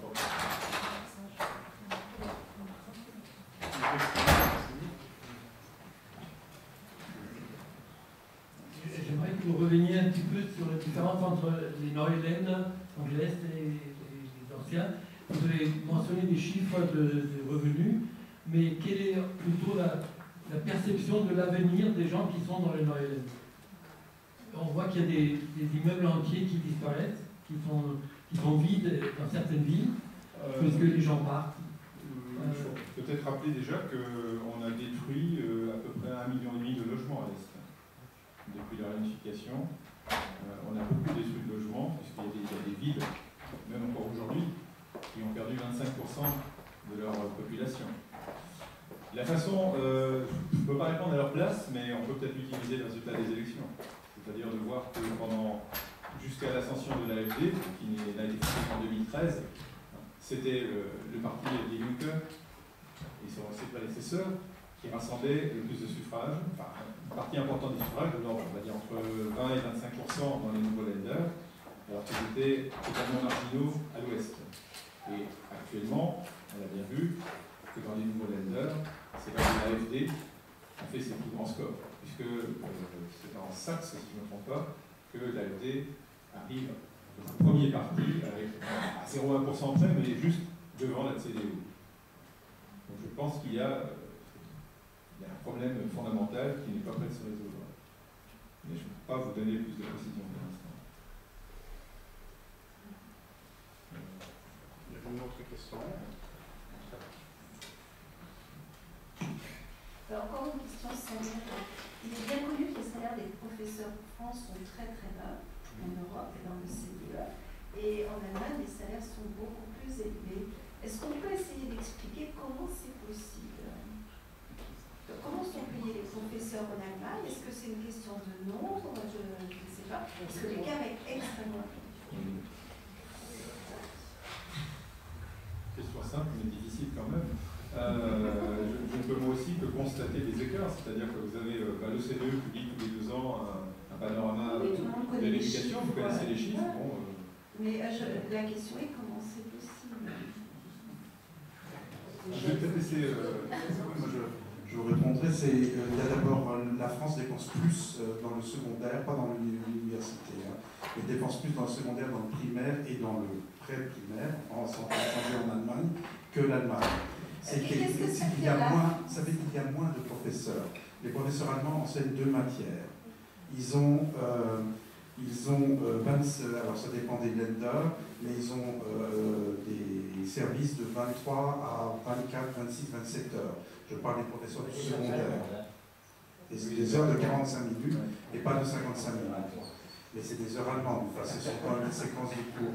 Donc ils sont beaucoup plus modulables, ils remplacent, s'il y a un professeur absent, ce sont des professeurs, c'est ce qu'on veut introduire en France, qui remplacent. Donc il y a moins d'emplois. En plus, il y a toute une... de plus en plus de professeurs ne sont plus fonctionnaires. Hein. Dans certains Länder, le fonctionnariat a été supprimé, donc ils ont des statuts d'employés, ce qui fait qu'ils gagnent cette fois-ci des salaires qui seront tout à fait, qui se rapprochent des salaires des certifiés français, en tout cas qui sont peut-être même un peu inférieurs à celui d'un agrégé. Alors c'est vrai que la catégorie reine, c'est-à-dire le Studienrat, qui devient Oberstudienrat, Stundendirektor, puisqu'à la fin de sa vie, il arrive à être directeur d'un établissement Oberstudiendirektor, lui, il est un peu au-dessus. Hein. C'est je ne suis pas sûr qu'il soit au-dessus de l'agrégé de classe préparatoire. Je ne crois pas. Oui, mais l'agrégé sa carrière encore. Et est-ce qu'on a des chiffres par rapport au nombre d'élèves, aux professeurs, voilà, est-ce qu'on peut comparer? Je ne pense pas que ce soit le critère. Moi, je pense que le critère fondamental, c'est la considération pour la profession. Oui, la considération, et puis chez nous, c'est très bien. Les professeurs, on ne les paye pas, donc voilà. Sinon, il n'y a pas vraiment d'explication. C'est vrai que les salaires des enseignants français ont baissé structurellement dans les dernières années. Et on vu ça il y a 2-3 ans, on n'a plus les moyens de payer les professeurs, c'était très bien ce qu'ils font, on n'a plus les moyens de les payer dans l'école allemande, mais ils ont un salaire tout à fait décent.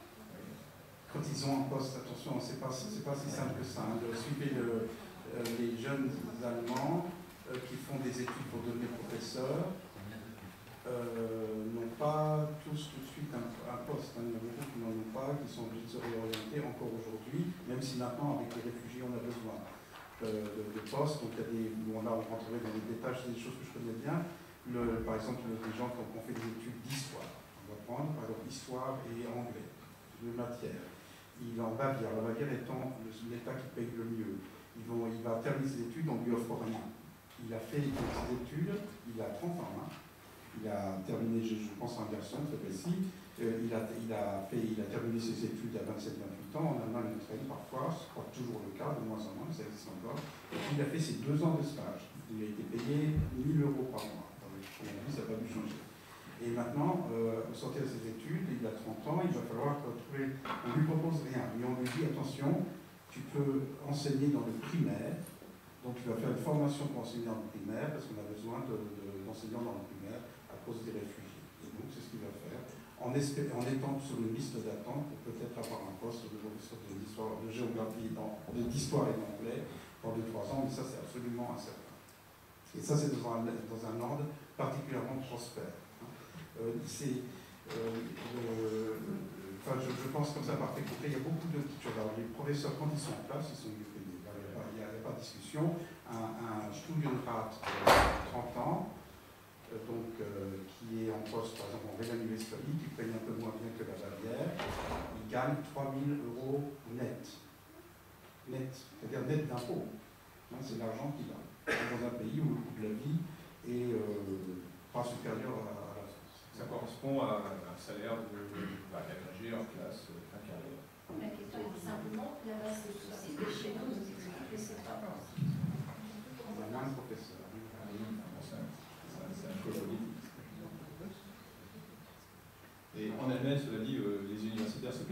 être moins bien payés que les Ça, professeurs des secondaires. universitaires, ça c'est un autre point. En France, on a quasiment une parité. Excusez-moi. Attendez, il y avait monsieur qui posait une question. Je vous remercie pour votre propos là, impressionnant de détails et de précision. J'ai une chose. J'aimerais quand même qu'on revienne sur une autre différence entre la France et l'Allemagne, que j'ai constaté moi-même, celle qui tient au fédéralisme. Il faudrait y revenir un tout petit peu. Il se trouve que j'ai été professeur dans un lycée allemand à Fribourg. J'ai été professeur ensuite toujours au lycée allemand à Berlin, ex-Berlin-Est, enfin, qui a intégré un certain nombre de réglementations. Et les dispositifs réglementaires pouvaient être totalement différents de façon impressionnante, jusqu'au vocabulaire. Quand je suis arrivé en 92 donc après à Berlin, j'ai dû revoir mon vocabulaire administratif et pédagogique complètement, et j'ai d'ailleurs dû le revoir encore plus complètement quand je suis arrivé en Autriche. Ça, c'est une autre question, c'était des poussières parce que vous voyez des mots plus là-haut, hein, ça ne plaît pas. Ça, même entre Fribourg et Berlin, il y avait des quantités de différences administratives et pédagogiques qu'on n'imagine pas en France entre Dunkerque et Perpignan, ou même entre Dunkerque et Pointe-à-Pitre. Hein, les instructions ont été très différentes, et ça devait se retrouver dans pas mal d'autres domaines que l'enseignement. Prenez un exemple très simple, vous prenez un manuel, n'importe quoi, une grammaire, plutôt une grammaire ou un livre de maths par exemple, quelque chose d'un peu pointu.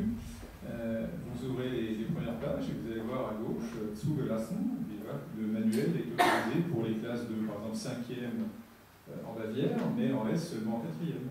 Parce qu'on estime en S que le livre est trop difficile pour la 5e.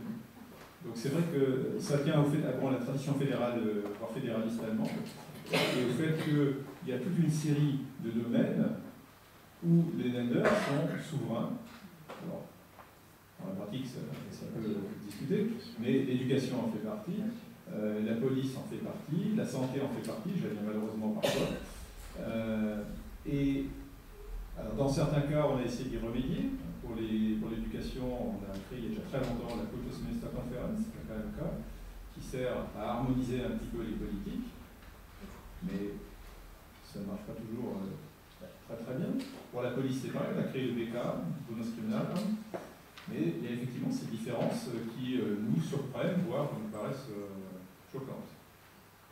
Mais les Allemands disent... Il y a le cas étonnant de la reconnaissance des baccalauréats par les universités bavaroises qui mettent la barre très haut quand on vient de Brême ou de Schleswig-Holstein, hein, alors que la barre est beaucoup plus basse pour les étudiants qui viennent de Bavière, par exemple. Donc les bacs n'ont pas la même valeur. Les volumes d'heures ne sont pas les mêmes, les exigences ne sont pas les mêmes. Alors après, en plus, on peut s'appuyer sur les fameuses enquêtes PISA. Et puis bon, vous savez que depuis qu'on a fait le bac en une année tout court, enfin 2 mois, il y a certains élèves qui sont passés, qui ont toujours été à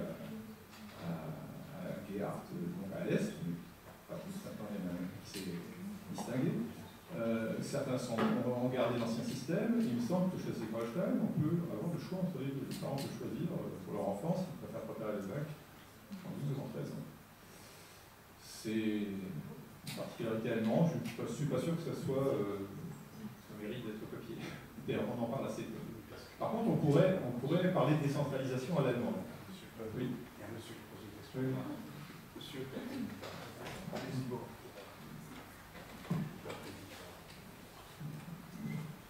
Alors, une question, 2 petites questions qui portent plutôt sur le premier volet de votre intervention dans les politiques. Je voudrais savoir d'abord comment vous expliquez le score catastrophique du SPD aux dernières élections, au-delà du fait que M. Schulz a sans doute eu des difficultés à présenter une alternative à la mesure où il était sortant du gouvernement Merkel. Et la deuxième question, c'est qu'est-ce que vous pensez de la coalition qu'essaye de mettre en place Mme Merkel, donc la fameuse coalition jamaïque? Est-ce qu'elle porte en germe potentiellement son éclatement, étant donné les divergences de programme, notamment entre les Verts et le FDP sur la politique sociale, sur l'Europe, enfin sur toute une série de sujets? Qu'est-ce que vous en pensez? sais pas si François Janton ne répondra pas mieux à ma place, mais il y a quand même... il y a certainement la rançon tardive pour les années Schröder. Le fait que des grandes coalitions n'ont pas été à l'avantage du SPD. Le SPD, par exemple, aurait pu faire le forcing pour essayer d'introduire une retraite minimum. Ça aurait peut-être arrangé un peu son... Oui, le salaire, mais la retraite était dans le contrat de coalition, enfin, c'était envisagé. Et puis il y a aussi le fait que Mme Merkel est quand même assez, je ne vais pas dire diabolique parce que c'est pas sérieux, mais elle s'est quand même gauchisée d'une certaine manière, c'est-à-dire qu'elle est assez opportuniste sur ce plan-là. Elle a repris des positions qui étaient défendues par le SPD. Donc la spécificité du SPD, sans compter qu'il y a eu quand même des dissensions internes, le SPD a, à la différence de la CDU, a depuis des années un concurrent à gauche, alors que la règle pour la CDU c'était personne à droite. Là maintenant ça va un petit peu changer. Et l'offre politique étant relativement vaste en Allemagne, avec des possibilités de placer des gens au Bundestag, on peut concevoir que les électeurs ne votent pas forcément pour le parti social-démocrate, même s'ils l'ont fait pendant très longtemps. La deuxième question, c'est plus difficile parce que, je ne sais pas, au début je me suis demandé si ça n'allait pas, si cette coalition n'était pas qu'une simple annonce, parce que le SPD pourrait toujours changer d'avis, mais je pense que ça ne se fera pas. Vous pouvez reformuler votre question rapidement? C'était que penser de la nouvelle coalition? Est-ce qu'elle est durable? Est-ce qu'on peut recevoir sur les si elle se fait, je pense qu'elle tiendra, parce que la politique allemande est quand même beaucoup plus pragmatique que la nôtre. Je ne vais pas dire plus sérieuse, parce que je pense à des déclarations qu'on entend en France et qu'on reproduit dans la presse en France, qu'on n'oserait pas faire en Allemagne, des mensonges en particulier. Mais je pense que les Verts veulent à tout prix entrer au gouvernement, ou revenir au gouvernement. Donc, j'ajouterais juste un truc, c'est pour les libéraux. Les libéraux sont rentrés à nouveau dans le Parlement, hein, parce qu'ils étaient en dessous de 5% durant les dernières années. Et je crois, dès le soir de l'élection, j'ai pensé, et après j'ai entendu une réflexion de Angela Merkel qui m'a confirmé, c'est-à-dire que si les négociations échouaient, le SPD ne veut pas aller dans le gouvernement, je ne sais pas si une situation peut se produire au milieu entre elles, et c'était sa position très ferme tout de suite. Et si les négociations échouaient pour cette coalition, il faudrait faire de nouvelles élections. Et celui qui porterait la responsabilité de ces nouvelles élections, ce seraient les libéraux. Et je crois que, connaissant un peu les Allemands, je pense que ce ne serait pas en leur faveur, je m'en cache peut-être, hein, je peux peut-être me tromper, mais ils ne peuvent pas aller, à mon avis, ça leur nuirait. C'est pas très stable, hein, les voix qu'ils ont eues, donc s'ils veulent stabiliser, ils sont dans une situation qui n'est pas commode. Enfin, il y a beaucoup de convergence entre les Verts et le SPD. Quand on voit ce qui se passe en Mayotin vert, je ne sais pas. Sur le point, c'est l'Europe, le sujet, je crois, le central. Les Verts sont vraiment pour l'intégration européenne et le FDP joue sur cette attitude allemande qui consiste à dire non, nous ne voulons pas des économies malades du sud, la française par exemple, etc. Donc ils ont joué là-dessus. Mais je ne pense pas que le SPD puisse aller contre son histoire. Le FDP, pardon. Il y a comme une tradition en faveur de l'Europe. Et mis à part le fait qu'il reste braqué sur le refus de payer pour les autres, qui est commun d'ailleurs à deux partis, les Allemands et les partis allemands. Ce n'est pas les moins européens, le FDP. Hein. Les moins européens sont plutôt l'extrême droite et la gauche. Pareil pour les migrants d'ailleurs, si on regarde de près. Alors, je voudrais juste revenir à l'industrie avec un chiffre qui sort tout récemment d'un rapport de la Hamilton Université à Düsseldorf qui dit que l'automation et la robotisation a évité 275 000 postes dans l'industrie manufacturière de 1994 à 2014, mais ces pertes d'emplois pour l'existant a été compensé par un nombre à peu près équivalent dans d'autres secteurs, surtout dans l'industrie du service. Par contre, l'organisation a quand même réduit les salaires des gens moins qualifiés. Ça, c'est tout récemment. Oui, c'est vrai que concernant la robotisation, on peut aussi considérer que c'est une façon de pallier le manque de main-d'œuvre qualifiée, qui est déploré depuis très longtemps en Allemagne. J'ai parlé des apprentis. Vous savez que depuis quelques années, il y a des entreprises, à l'Est en particulier, qui vont prospecter en Slovaquie, par exemple, pour recruter des apprentis. Parce qu'ils ont du mal à en trouver. C'est une situation particulière au niveau Länder. Mais en ce sens, la robotisation, je ne suis pas sûr qu'elle ait fait perdre des emplois qualifiés. Je pense qu'elle n'a pas lié à un manque d'emplois qualifiés. Pas encore. C'est moi qui ai pris le microphone. Donc, je voudrais m'associer aux autres intervenants dans la salle qui vous remercient pour la qualité de votre débat. Et donc, je vais quelques remarques à vous faire. Donc, la première, elle va au public, puisque je vois que, contrairement à d'habitude, il y a presque la parité, il me semble, ce soir, dans le public. En général, ce n'est pas toujours le cas. Et c'est pour ça que je voudrais vous interpeller.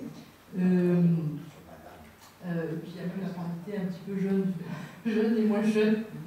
Vous n'avez pas abordé la question des femmes en Allemagne, parce qu'il me semble quand même que le modèle allemand est quand même le plus, dans les pays européens, le plus injuste envers les femmes, me semble-t-il. Et c'est pour ça que ce qui manquerait, il me semble, dans votre présentation, c'est quand même la pyramide des âges qui va avoir une influence très importante sur effectivement les retraités, vous en avez beaucoup parlé, puisque d'ici 10 ans, on aura plus de retraités pratiquement qu'une population active. Donc ça va être très compliqué de la soutenir, et ce n'est pas le 1 million d'immigrants qui sont arrivés récemment qui vont d'un coup de baguette magique tout répartir comme il faut.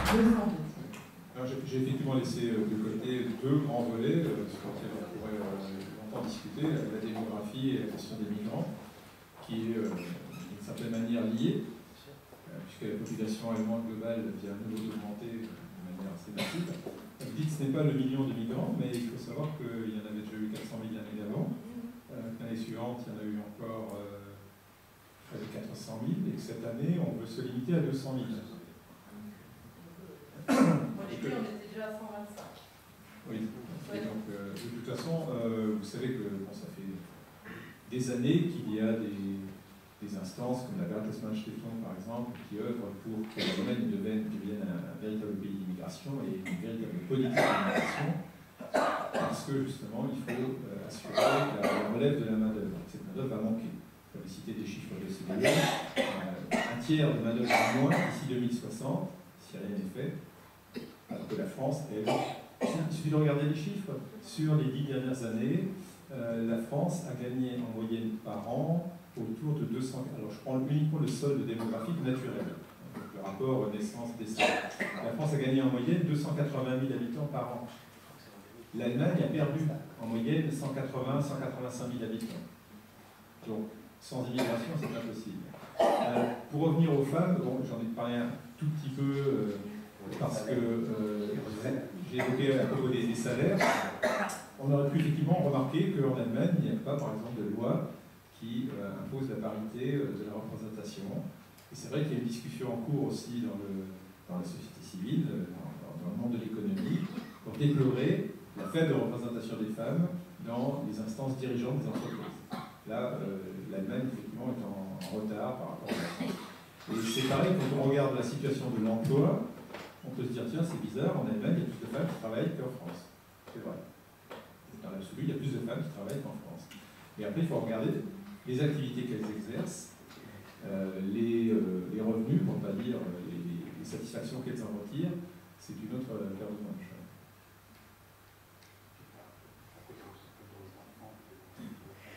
La question sur la démographie, je ne sais pas pourquoi les Allemands font si peu d'enfants. Je ne sais pas. Je ne sais pas. Oui. Non, mais il y a certainement une proportion d'Allemands d'abord qui n'ont pas d'enfants. Ce qui en France, c'est quand même une minorité. les femmes qui décident de ne pas avoir d'enfants, c'est une minorité en France, après la mettre, c'est un quart de la décor. Parce que c'est toujours effectivement plus difficile de concilier une vie professionnelle et une vie familiale. La France investit plus, effectivement. Et depuis longtemps. Et depuis longtemps. Quand on parle souvent des prélèvements obligatoires, c'est un critère aussi de comparaison entre la France et l'Allemagne, la France croule sous les impôts, je ne sais plus quel était le ras-le-bol fiscal de M. Moscovici, je crois. Les Allemands, effectivement, c'est quasiment 10 points de PIB en moins, mais après ça, il faut savoir que si vous n'avez pas de chance, vous allez payer la crèche, vous allez payer le jardin d'enfants, vous n'aurez pas de cantine à l'école, on vous demandera éventuellement de venir faire de menus travaux à l'école avec des travaux d'entretien dans le ménage.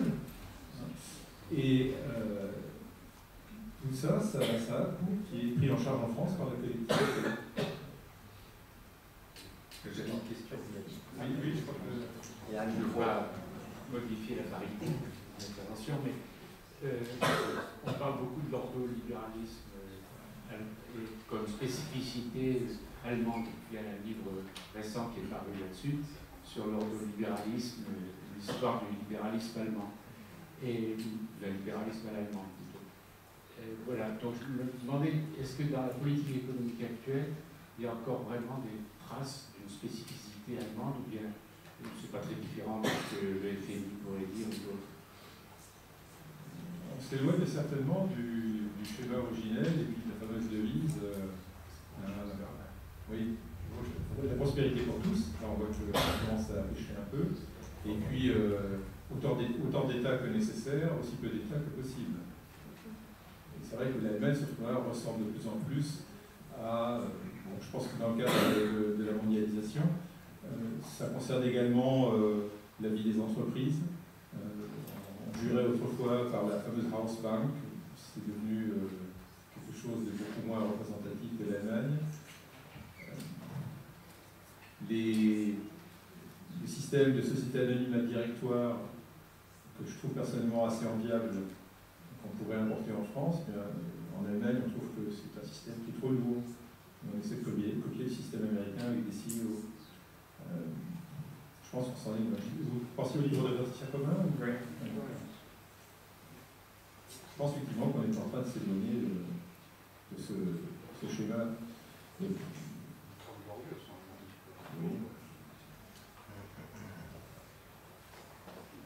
Autre question?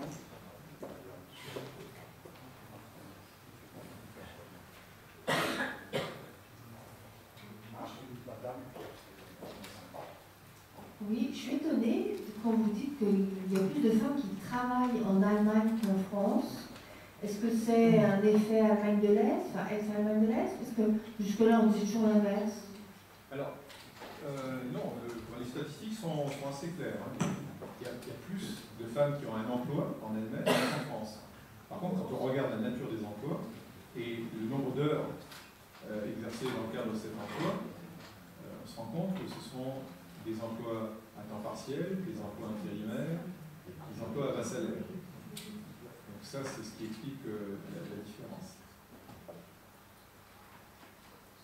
Clairement, c'est quand même des femmes très qualifiées qui ont choisi souvent, enfin qui avaient l'impression de devoir choisir entre avoir des enfants et faire carrière. Ça, c'est très clair. On est même. Oui. Mais je pense qu'il y a, enfin, je ne sais pas, je suis un homme, mais je ne sais pas quelles peuvent être les motivations profondes, parce qu'il y a tout un climat, de même que, j'essaie de vous dire que c'est difficile de copier un modèle allemand qui peut transposer en France. C'est ça pareil, je pense, pour ce qui est des enfants et de la natalité.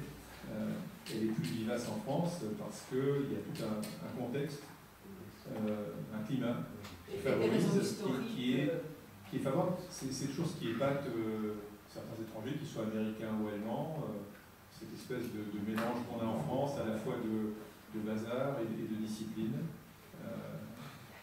qui fait qu'on arrive à coïncider, à faire passer. Il y a quand même le grand blocage du fait que dans l'opinion publique allemande, c'était très puissant, en train de perdre un peu de puissance, l'idée que les premières années de l'enfance sont avec la maman. La maman est là pour l'enfant durant les premières années. Et donc ça, c'est l'idée de la...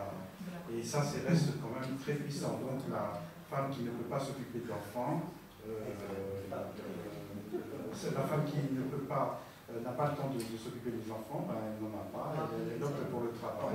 Ou celle qui a des enfants, ben, arrête de travailler, s'occupe des enfants, et si elle ne le fait pas, elle sera, en fait, il y aura des jugements, des a priori, des choses comme ça. Pas de compréhension non plus. Il y a beaucoup de la part des hommes, de la part des évêques, quand on voit par exemple des discussions, c'est très allemand, on voit des discussions à la télévision où il y a un évêque qui est là pour expliquer qu'une femme doit s'occuper de l'enfant lorsqu'il est jeune. Je peux peut-être ajouter à votre phrase, mais ça existe encore. Pour ce qui est de la différence, éventuellement une explication dans la différence entre l'Est et l'Ouest, il y a quelque chose qu'on tend aussi à négliger, c'est le taux d'activité. À l'Est, les femmes pouvaient concilier le travail et la vie professionnelle sans la moindre difficulté.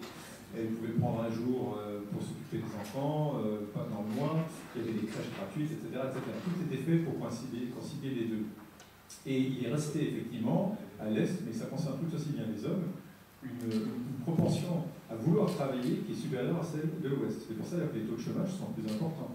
Parce que la population active est plus importante à l'Est qu'elle est en moyenne à l'Ouest. Ça peut paraître un peu surprenant, mais il y a plus d'Allemands de l'Est qui voudraient travailler que d'Allemands de l'Ouest. Et comme il y a moins de travail, beaucoup moins, l'écart est encore plus important. Ça peut être une partie un élément de réponse. Oui, il me semble qu'il faudrait évoquer aussi comme des raisons historiques. Si on remonte au nazisme, il y a quand même une césure énorme. Je pense que dans les années 20-30, les suffragettes, enfin après la guerre de 14, les suffragettes allemandes, elles n'étaient pas moins nombreuses et pas moins actives que les suffragettes françaises. Et puis il y a une césure énorme quand même, 33 à 45, où il y a eu quelques femmes qui ont été obligées de travailler parce que les hommes étaient au front, etc. Mais tout de même, le nazisme, c'était quand même, il faut faire des enfants pour avoir la chair à canon. Alors, une petite objection quand même, que me souffle François Janton. Il ne faut pas oublier que les femmes en France ont eu le droit de vote en 1946, mais en Allemagne, elles l'ont eu en 1918. Eh ben oui.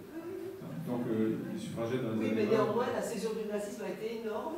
Et là, il y a eu une autre raison qui se réfère à cette période-là et à la RDA, c'est quand même peut-être plus dans les classes éduquées, mais je trouve que ça s'est beaucoup rendu comme de l'opinion publique, une méfiance énorme quant à une potentielle mainmise de l'État sur l'éducation des enfants, qui était évidemment le cas, c'est évident sous le nazisme. Et quand on visitait les jardins d'enfants à l'Est, il y avait un coin avec des petits soldats de plomb qui étaient l'armée populaire, protège nos enfants, nous protège, etc. Et il y a eu une grosse méfiance vis-à-vis de ça. Donc, non seulement on se fait traiter de ramouta si on ne s'occupe pas assez bien des enfants, si on ne les garde pas près de soi les premières années, mais en plus, si on les met dans des institutions publiques, la méfiance était très très grande quand même. Hein. Cela dit, la plus forte chute de natalité que l'Allemagne ait jamais connue, plus importante que celle qui a eu lieu pendant la Première Guerre mondiale, je propose, puisque les hommes étaient au front, ça a été après la chute du mur. Oui, ça a été au début des années 90. Mais justement. Quand un monde, c'est... Mais justement. Donc il y a beaucoup de chômage qui a touché les femmes. Elle est tombée en dessous du niveau de la guerre de 90. La natalité à l'Est avait remonté, avait dépassé celle de l'Ouest, mais pour les démographes spécialistes, c'est pas que je suis incapable d'entrer dans les détails, mais celle à l'Est était un peu plus élevée qu'à l'Ouest. Ils avaient réussi à la remonter avec des moyens assez artificiels, payer un an de salaire à la jeune maman, elle garde son poste, elle s'occupe de l'enfant pendant un an, etc. Mais elle a chuté. Après, on a assisté à des choses incroyables, des femmes se faisant stériliser et montrant le certificat pour dire voilà, vous pouvez m'embaucher, je n'aurai pas plus d'enfants. J'avais une question, mais elle est peut-être un peu tardive. Je voudrais juste confirmer ce que disait Madame vis-à-vis de la méfiance des Allemands avec l'État qui prend en charge les enfants pour l'indoctrination, etc., pendant le nazisme, qui a continué en Allemagne de l'Est. Et justement, mettre son enfant à la crèche en Allemagne de l'Est, ça n'a pas été une option.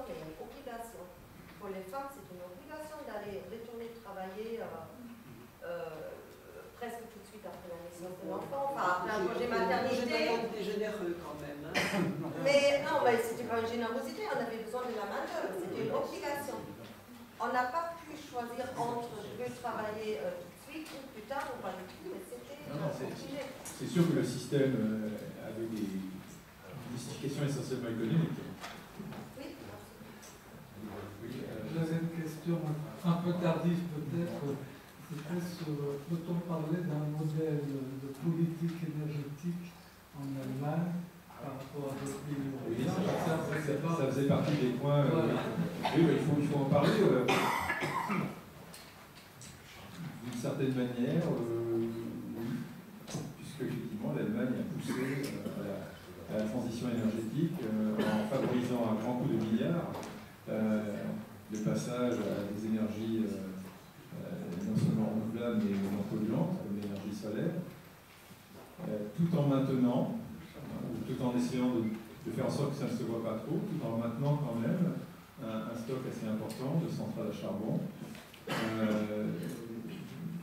On sait qu'il y a eu des effets pervers, puisque les sociétés qui exploitaient les centrales nucléaires ont demandé des dédommagements à quelques endroits, et en plus de ça, elles ont tendance à fermer les centrales qui leur coûtent le plus cher, c'est-à-dire les centrales à gaz, qui polluent relativement moins, et à laisser tourner les centrales dites lourdes, à charbon ou à fioul, qui ne s'arrêtent pas, elles, parce que ça s'arrête une fois, deux fois dans un cycle de vie de 50 ans, les centrales à fioul lourd.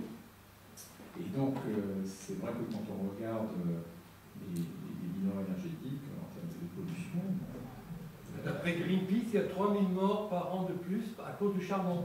Et ça, c'est Greenpeace qui a fait un rapport. À ce sujet, non, mais oui, c'est tout à fait possible. C'est tout à fait possible. Mais quand on compare ce genre des émissions de CO2, ça m'a toujours éclaté de voir titrer en France la France, mauvais élève, on ne recule pas à 100 de CO2.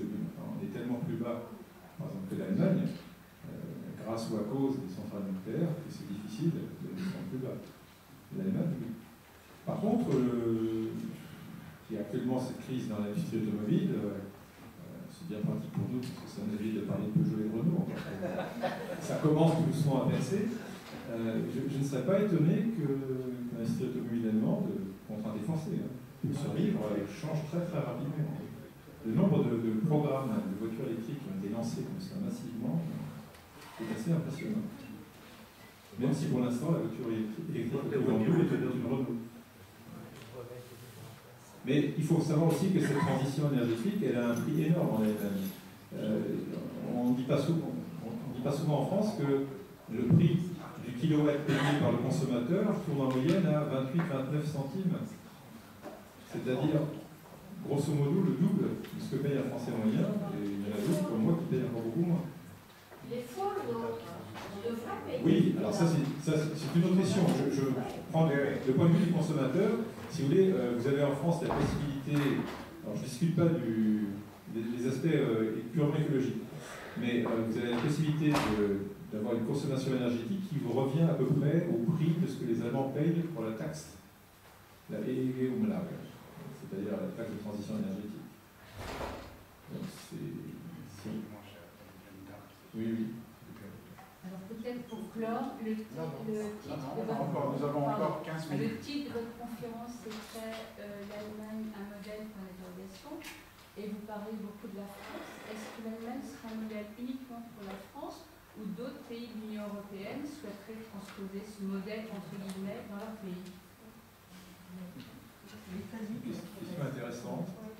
Moi je pense que l'Allemagne, tel que je ressens les choses, est un modèle pour l'Europe de l'Est, par exemple. C'est clair, hein, c'est pas la France. Le modèle qui compte lorsqu'on est en Bulgarie, en Roumanie, je ne m'engage pas pour la Russie, etc.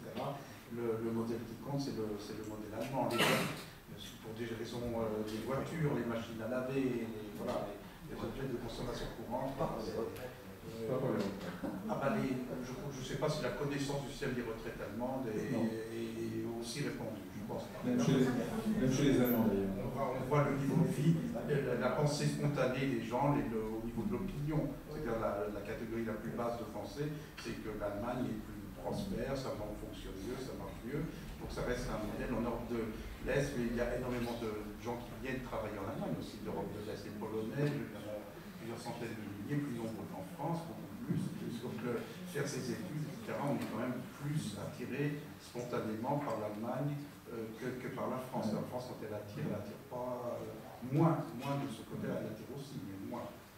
Maintenant, pour l'Espagne, pour l'Italie, je ne sais pas trop, je ne serais quand même pas surpris que même en Italie, le modèle allemand qui est pour l'économie, pour l'aspect économique, pas pour l'aspect pas pour l'aspect qualité de la vie.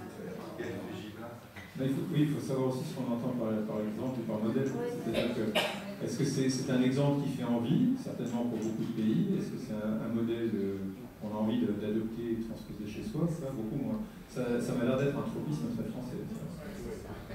Et ça remonte, je ne sais pas, à la guerre de 70.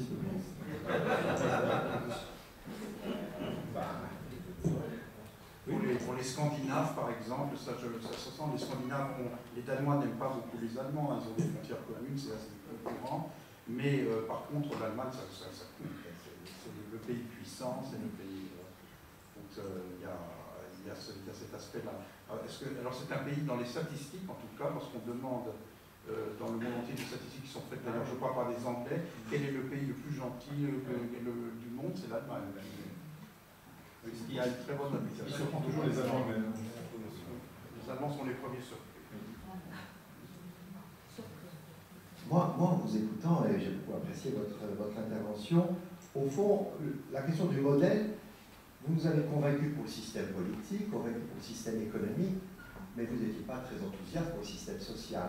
Je crois que le modèle, c'est effectivement l'aspect économique. Enfin, l'Allemagne qui était le malade de l'Europe est devenu en très bonne santé économique, mais en même temps, il y a quelque chose de surprenant, j'aimerais avoir votre sentiment. Un pays qui ne fait plus d'enfants et qui a une baisse très forte de la natalité, est-ce que c'est un pays qui est en quelque sorte encore très vivant? Parce que ça me surprend beaucoup. Au bout du compte, si on regarde, la France va dépasser l'Allemagne en population 2050, 2060, c'est comment c'est assez étrange. Pour un pays de 82 millions d'habitants, nous sommes simplement à 66 millions d'habitants. Pour l'avenir, si on projette dans le temps, est-ce que l'Allemagne se préoccupe de cette question de démographie, indépendamment de la question d'accueil de réfugiés ou d'immigrés? Est-ce que ça en préoccupe véritablement ou pas? Les Allemands eux-mêmes, je ne sais pas. Mais il y a effectivement... De plus faire d'enfants. J'ai cité la Bertelsmann Stiftung, la fondation Bertelsmann.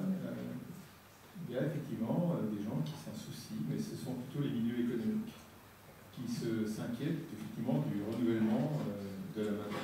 Parce que la France est toujours préoccupée de la question de démographie, bien sûr après la Deuxième Guerre mondiale, mais c'est constant, constant.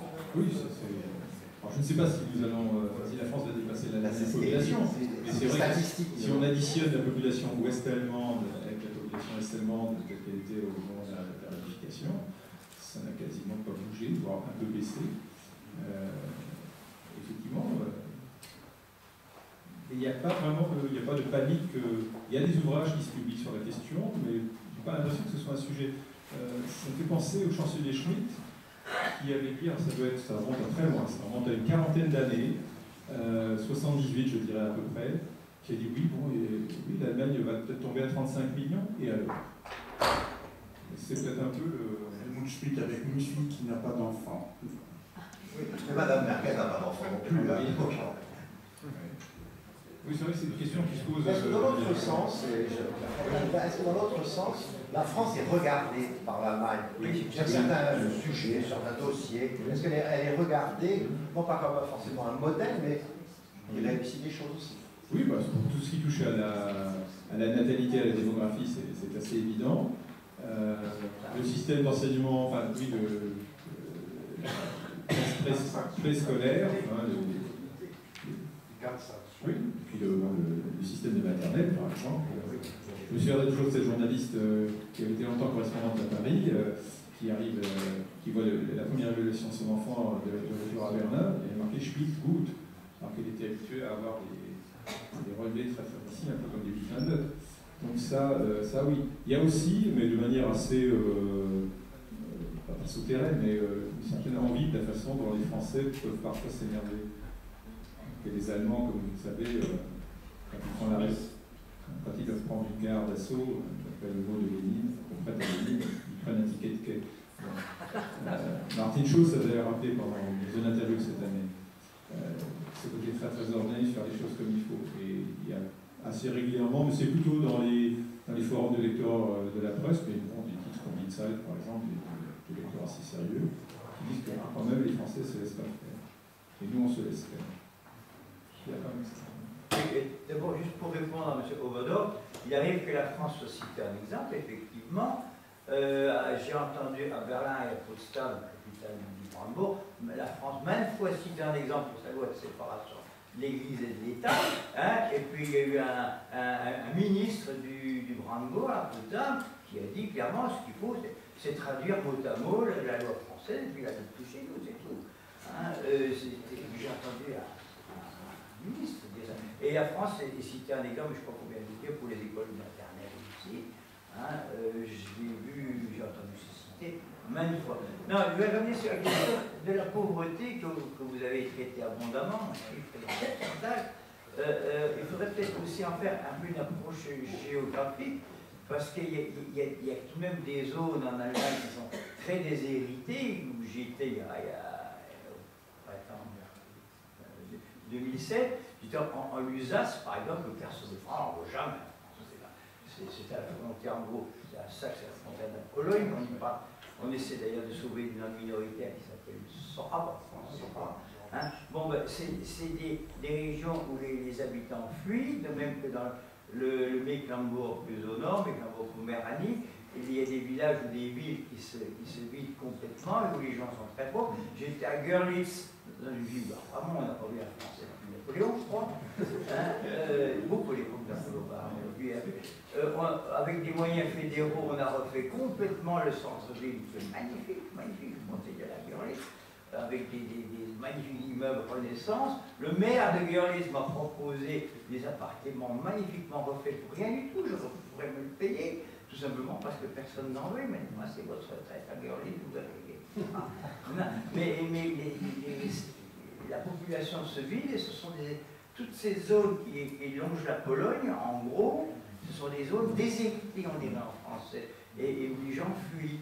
Et quand ils trouvent un travail, quelquefois c'est même en Pologne de l'autre côté de l'Ordanais. Hein, et aucun Allemand de l'Allemagne rhénane n'a eu l'idée de la pauvreté qui règne dans ces régions-là. Hein, et donc c'est la proche géographique. On s'y est un tout petit peu intéressé pendant la campagne électorale. Il y a eu quelques reportages sur les villages, effectivement, où il n'y a rien. C'est-à-dire, il reste des personnes âgées, et c'est vrai que les Lowlanders, ça tend de plus en plus à devenir des centres urbains dans lesquels Mais, oui. Bonsoir, moi j'ai une petite question pour tout ce problème de démographie. Est-ce que c'est un vrai problème ou pas pour l'Allemagne, une démographie qui baisse? Je ne connais pas leur système de retraite, je sais que chez nous en France c'est très embêtant, forcément si on n'a plus une grosse population qui cotise. Je ne sais pas comment ça marche en Allemagne. Grosso modo c'est pareil, puisque c'est un système à 3 piliers comme en France. Donc, on compte effectivement beaucoup sur l'immigration quand même pour enflouer, et dans les rapports officiels qui sont assez substantiels tous les ans, on insiste sur l'apport que représente la population immigrée au financement des retraites. C'est quand même un vrai problème. Oui. Parce que nous, on a une consommation intérieure, donc c'est vrai que c'est important pour nous d'avoir un marché qui croît. On a une doctrine militaire qui fait qu'on a besoin d'avoir beaucoup de monde aussi mobilisable. On a plein de choses qui font que c'est important d'avoir une grosse croissance. Mais pour les retraites, il y a un problème fondamental que l'Allemagne devra résoudre, c'est-à-dire qu'il faudra dépenser plus. Les prévisions de l'OCDE prévoient que la France, bon, actuellement on dépense beaucoup plus pour les retraites que les autres pays, c'est de l'ordre de 2 points de PIB, mais notre taux de dépense ne va pas bouger. Alors que les Allemands, eux, vont être obligés de dépenser beaucoup plus. Ce qui est problématique puisque le gouvernement s'est engagé à ce que les cotisations pour la retraite, les salariats des patronales cumulées, ne dépassent pas 20% dans un premier temps et 22% ensuite. Donc ça, c'est bloqué.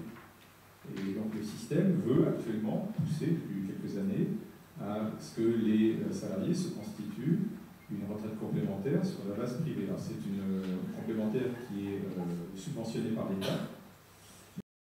C'est Riester, un syndicaliste SPD qui a fait ça, ministre du Travail.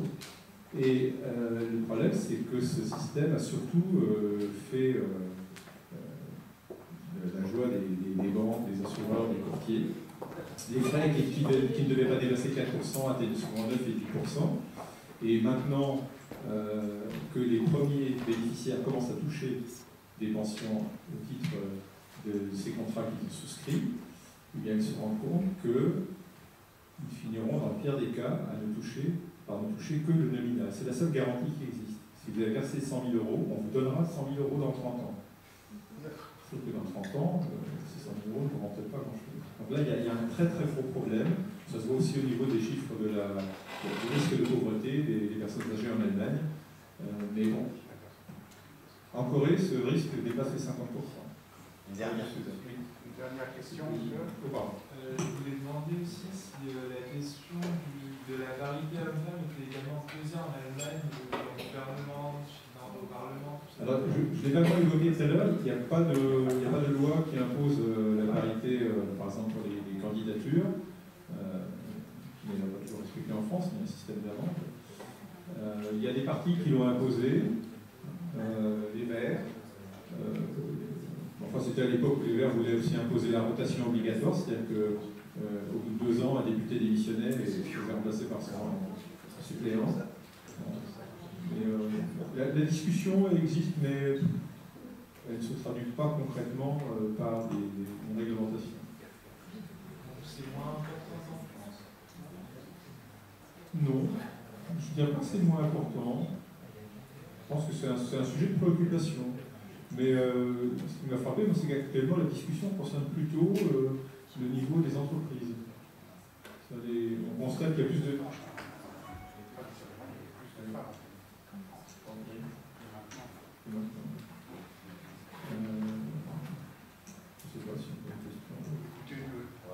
Une question en 2 minutes, et puis après, on va prendre les 2 questions. Faites court, parce qu'on est obligé de partir. On doit vider la salle. Allez-y, monsieur, puis après, on pose la question. Moi, ma question, justement, on parle du modèle allemand, mais en soi, visiblement, malgré la mise en place d'un SMIC en janvier 2015, c'était encore 3,7 millions de personnes qui touchent en dessous de ce SMIC-là, visiblement toute l'égalité. Qu'est-ce qu'on peut faire comme rapprochement avec ce qui est en train de se passer actuellement en France, justement par rapport à ça, des politiques au final, aussi bas salaire. Votre question, monsieur, comme ça on va J'ai regardé le débat télévisé entre Martin Schulz et Angela Merkel, et j'avais été très étonné par l'attitude de Schulz, qui avait tout à gagner avec Merkel et qui n'a quasiment pas fait. Et je voulais avoir votre impression là-dessus. C'est un cadeau aussi. Bon, elle offre peu de... Elle n'offre pas d'angle d'attaque. Et puis ça ne se fait pas. C'est-à-dire que les mœurs sont beaucoup plus policées. Comme dans tous les pays, la Belgique ou le Danemark, où on est amené à former des coalitions les uns avec les autres. Donc on ne gagne pas à insulter les gens, à les agresser. Non, pas personnellement, je veux dire. Mais, oui, mais ça revient un peu au même. Et puis la question de... Oui. Pour la France, est-ce que la politique française actuelle est comparable à celle qui a été mise en place, très rapidement en une phase, à celle qui a été mise en place par Schröder en 2011? Pour l'instant, non. Il y aura peut-être des réformes, parce que l'idée, c'est quand même, ce qui est dans l'air en France, pour résoudre la question du chômage, c'est de suivre le modèle allemand. C'est casser le SMIC, permettre des emplois rémunérés en dessous du SMIC. Mais pour l'instant, ce n'est pas fait. Et en France, il y a au contraire, on attend tous les ans le coup de pouce au SMIC. En Allemagne, par exemple, bon, il y a eu une hausse qui a eu lieu au 1er janvier 2017, mais il n'y a pas de prochaine hausse programmée pour l'instant. Donc ce qui va se passer, c'est que le nombre de personnes payées en dessous du salaire minimum va se résorber au fil des années, mais plus du fait de l'élévation générale des salaires que du fait d'une politique en faveur des bas salaires. Pour l'instant, manifestement, ce n'est pas un problème. Mais je ne suis pas sûr d'avoir répondu à la question. Pas encore tout à fait comparable, ce n'est pas. Écoutez, merci beaucoup. Merci à vous.